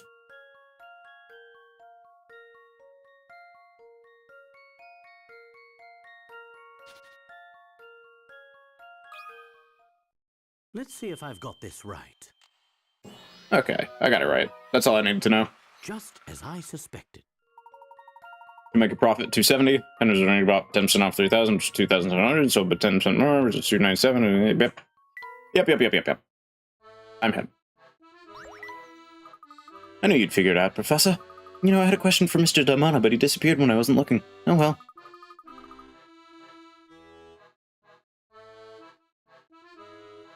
Oh, and please don't tell him I was wondering what the deal was with his pomade, okay? I'll even give you a little something for keeping the matter hush-hush.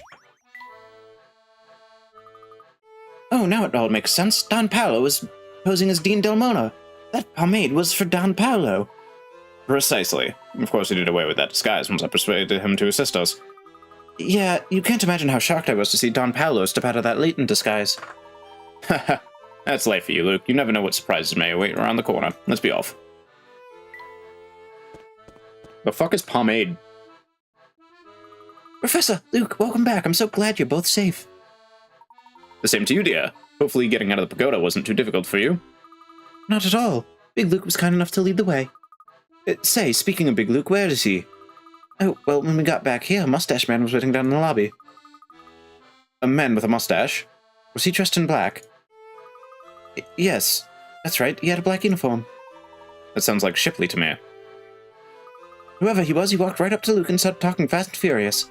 At some point during the conversation, Luke got a troubled look on his face and said, Flora, something very important. Some very important business has come up, and I need to take care of it immediately. Please tell the professor to carry on with his investigation without me for now. Did he tell you where he was going? No, but he did. Big Luke is even more perceptive than I thought. He knows exactly what our next move is. Professor, is something the matter? Now I'm just thinking back to what happened earlier. Do you remember who first told us that we had traveled into the future? Well, that'd be Big Luke, I believe. Yes, that's right.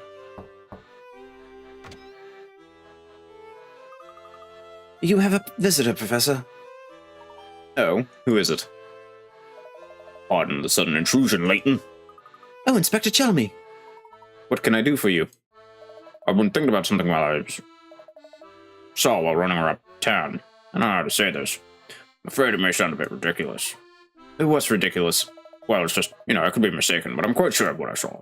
You remember our discussion about the explosion at the Institute of Polydimensional Research? Well, a few minutes ago, I spotted a woman on the street who looked just like one of the blast victims. Oh my gosh, you're talking about Claire, aren't you? Then you know why I'm so... Yes, Inspector, you're not alone. We've also seen the woman you spoke of. The resemblance she bears to Claire is striking, but it's coincidental. It has to be. Yes, I suppose you're probably right. Forgive me, I wasn't thinking clearly.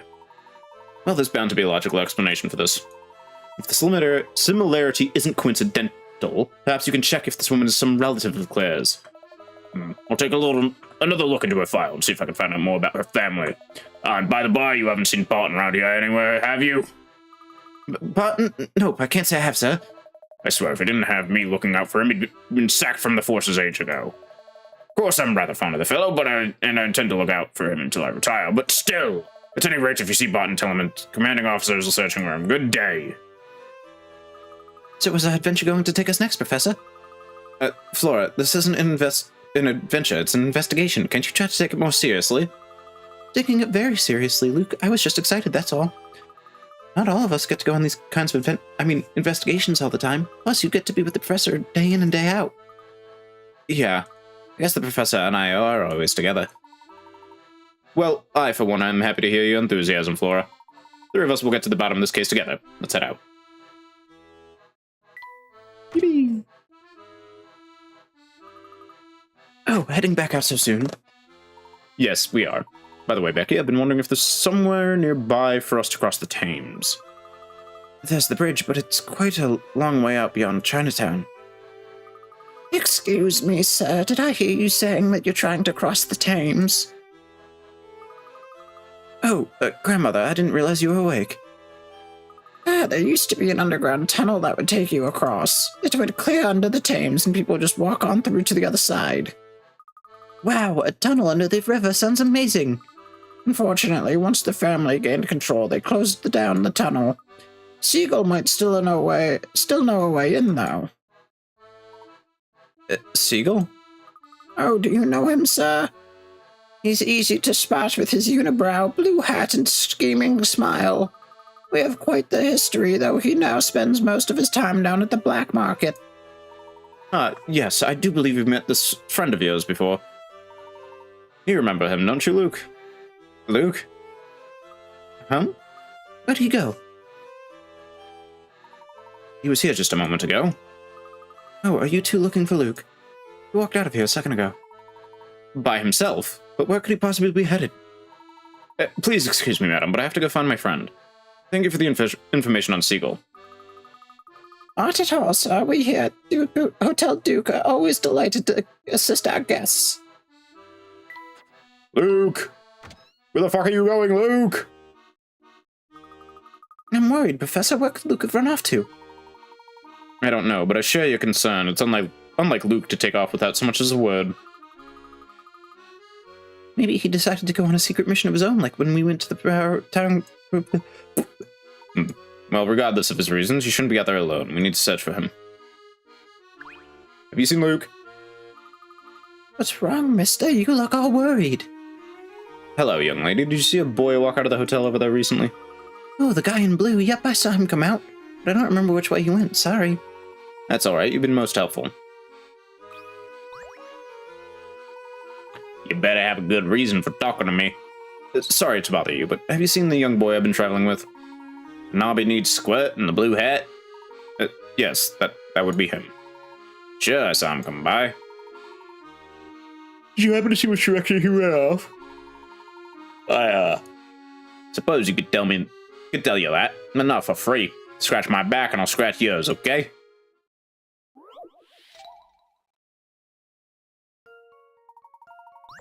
Somebody's been racing chickens. It looks like it was a photo finish, but the photo's been torn to pieces. Anytime which chicken came in 7th place. Can you figure it out?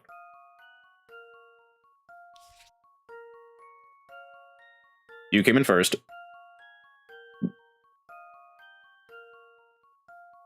You came in second. The issue is trying to figure out where these get pieced together.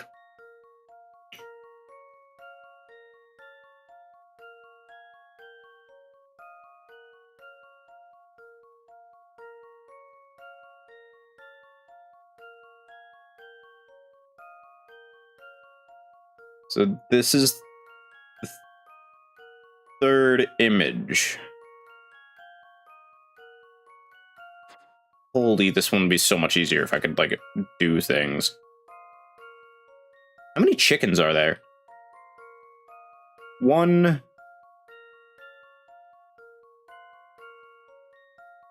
2, 3, 4, 5, 6, 7, 8, 9, 10, 11, 12, 13. Shit.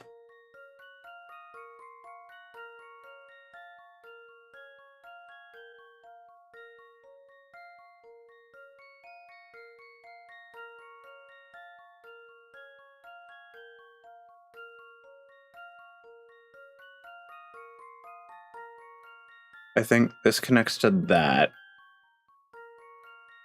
This is really awkward to try and figure out in my brain. G and the piece in the far left middle go together. Yeah, I'm correct about that. About hint 2, you can find the pieces to make the right edge of the photo. Right, piece of chicken K and C.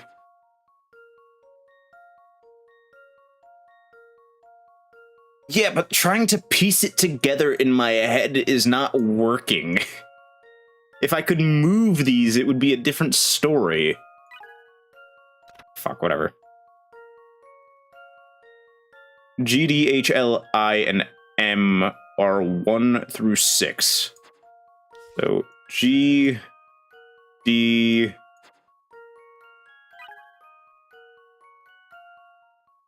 H, L, I, H, L, I, and M. So it's E, I think. Because I think E connects directly to this one. I can't put them together in my head properly without being able to move the pieces around. Well, that's settled. Chicken E collected in the 7th place. Now I can finally wash my hands of that puzzle. So, about that short friend of yours.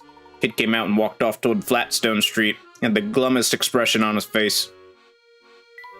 If he went towards Flatstone, that's this way. Oh dear God, she's here. Also, why are you here now? Hello again, do you need something? Sorry to disturb you, but have you seen the boy I'm always with come by? Ah, the country mouse in the blue hat. Yes, I believe so. I'm heading north. He didn't seem lost, so I just let him go. Oh dear, now I wish I'd said something to him. Not to worry, I'm sure I'll find him soon. Thank you for the information. Oh, you who, friend of Fluke? Mr. Gentleman, have you seen my dear sweet Flukey Poo? Hello, Belle. So you haven't seen the boy either. Luke ran off on his own earlier, and I haven't seen him since. What? My Prince Charming has disappeared. Oh, my poor Fluke, I hope nothing's happened to him. No need to worry yet, but if you see him, please let him know we've been looking for him. No need to worry, my hunky chunk of a man is missing. I'll tear this down apart and find him if I must. Don't worry, Fluke, my dear, I'll save you. Oh my, never would have guessed Belle could run that fast.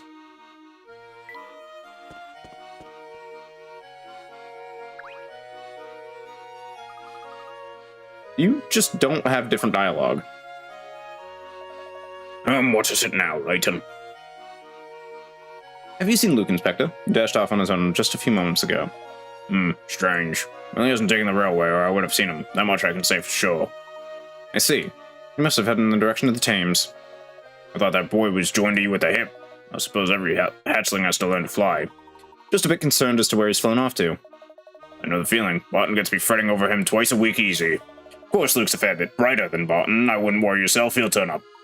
Just the same, if you happen to see Luke, please let him know I'm looking for him. Aye.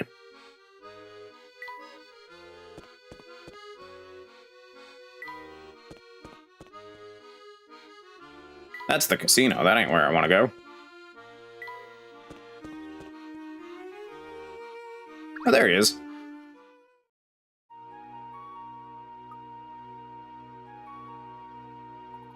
Luke, there you are. Oh, hi, Professor. I see you've gone out for a stroll. Do you mind if I join you? No problem. Sorry to run off. I was just thinking. We've had so much fun these last few years, and I've gotten so used to going everywhere together. Of course you have. After all, we're the best of friends. It's only natural we'd spend time together. Dad told me the other day that his job is transferring him. So we'll all be moving. Ah, yes, your father mentioned that to me as well. Tell me, Luke, do you believe that we're true friends? Of course I do. How can you even ask that? Good, then there's no need to worry. You see, true friends share a special connection, and this connection endures no matter how far apart they may be separated physically. Distance and time apart are irrelevant to the bond formed by a true friendship. You follow? I think I do, Professor. Excellent. Now let's get back to our investigation. We have many mysteries to solve. Sounds good, Professor. Oh, it's good to see you back in high spirits, my boy. Now tell me, can you guess where we're headed next? After thinking about it a lot, I'm guessing Dimitri fled to wherever he's building his time machine. But the question is where? We already know this research lab isn't in the Towering Pagoda. That's right, so we must return to the clues we've gathered during our investigation of this London. Has anything we've seen around town struck you as suspicious? Oh, those were lab coats, no doubt about it. Perhaps those men are involved with Dimitri's research. Excellent. Now let's think back just a bit more. We met several men in lab coats around town. Other than their garb, what else did all these men have in common? Oh, of course! They all had wet shoes and pants. So they must have come from someplace near the water, but where? What about the Thames? Maybe they came to this part of town through the underground passage there. Flora? What underground passage? We asked the lady at the hotel how to get across the Thames, and she told us about this tunnel. Wow. Yes, we've met quite a few scientists around town in our time here. And though they haven't been forthcoming with details, it's clear where they've been coming from. My suspicion is that these men work at the research facility located near the Thames. They come into town to refresh themselves after long hours of research. And you've had this theory the whole time, Professor? Been a working theory for a while, yes. After all, who goes around in soggy pants? Saw too many men walking the town in that state for me to write off the whole thing as a coincidence. Therefore, I believe this research center is somewhere on the other side of the Thames. Amazing. Clearly, I've still got a long way to go before I can think like you do, Professor. All right, everyone, we're headed back to the Black Market Bazaar. Why there? If we're trying to get across the Thames, shouldn't we head back to the Riverside area? I'm sure we'll make it there eventually, but first we gotta talk to that man at the bazaar with the unibrow. I think his name is Seagal. Okay, if you say so.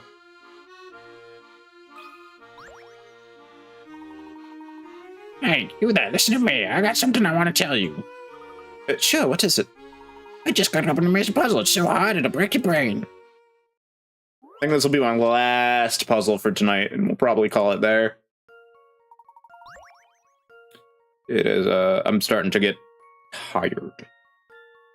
Hey, somebody ate my piece of cake. I was saving that for later. I didn't eat it. Neither A nor D ate it. I didn't eat it either. C is telling the truth. Somebody isn't telling the truth. That person gave cake gobbler. I didn't eat it. If your statement is true, neither A nor D ate it. If you're true, you're also true. I didn't eat it either. C is telling the truth.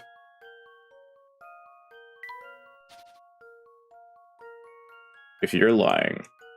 That would also make you lying, which is a no-no. If you are lying, that would make you a liar also, that's a no-no.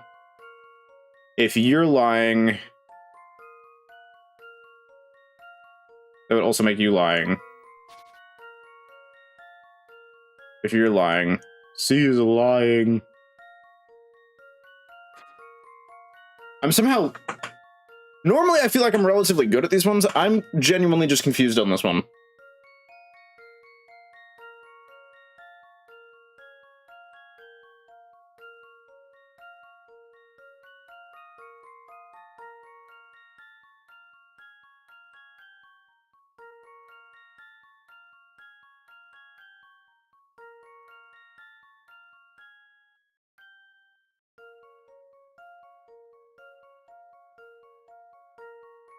I'm gonna go with D.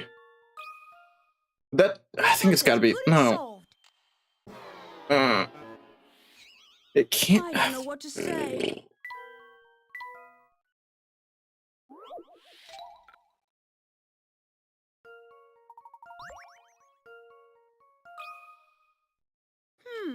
How about this?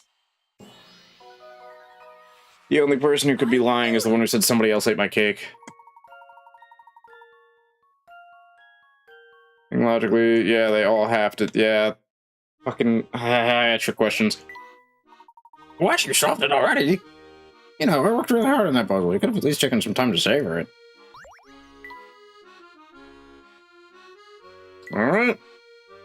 Like I said, that was my last puzzle for tonight. Which, we're getting pretty close to being done. Considering we are now on page 10 of 10. Hold on. If we're on page 10 of 10 of the journal, do I just try to finish?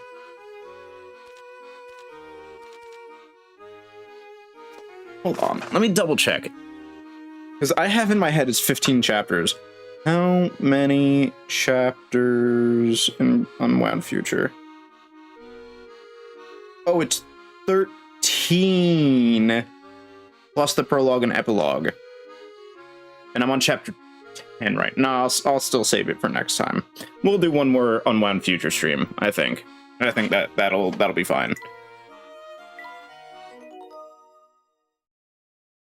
I think that'll be fine. All right. Well, with that being the way it is,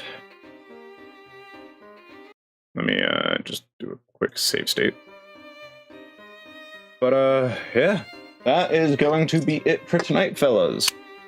As per usual, no stream tomorrow. I sincerely doubt there's that many mothers watching my channel, but if there are any mothers currently watching the channel, shout out, happy Mother's Day tomorrow. I hope you all have a good one.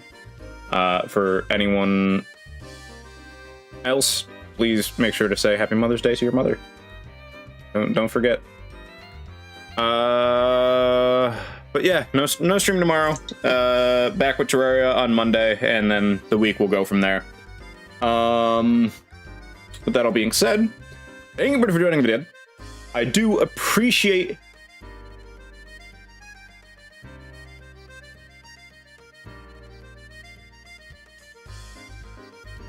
I just realized Bradley was trying to solve that one, but whatever. I do appreciate everybody's... oh my god, my brain is like fried right now, and I don't know why. Thank you everybody for joining the vid. I do appreciate you all stopping by, and I will see y'all in the next one. Peace.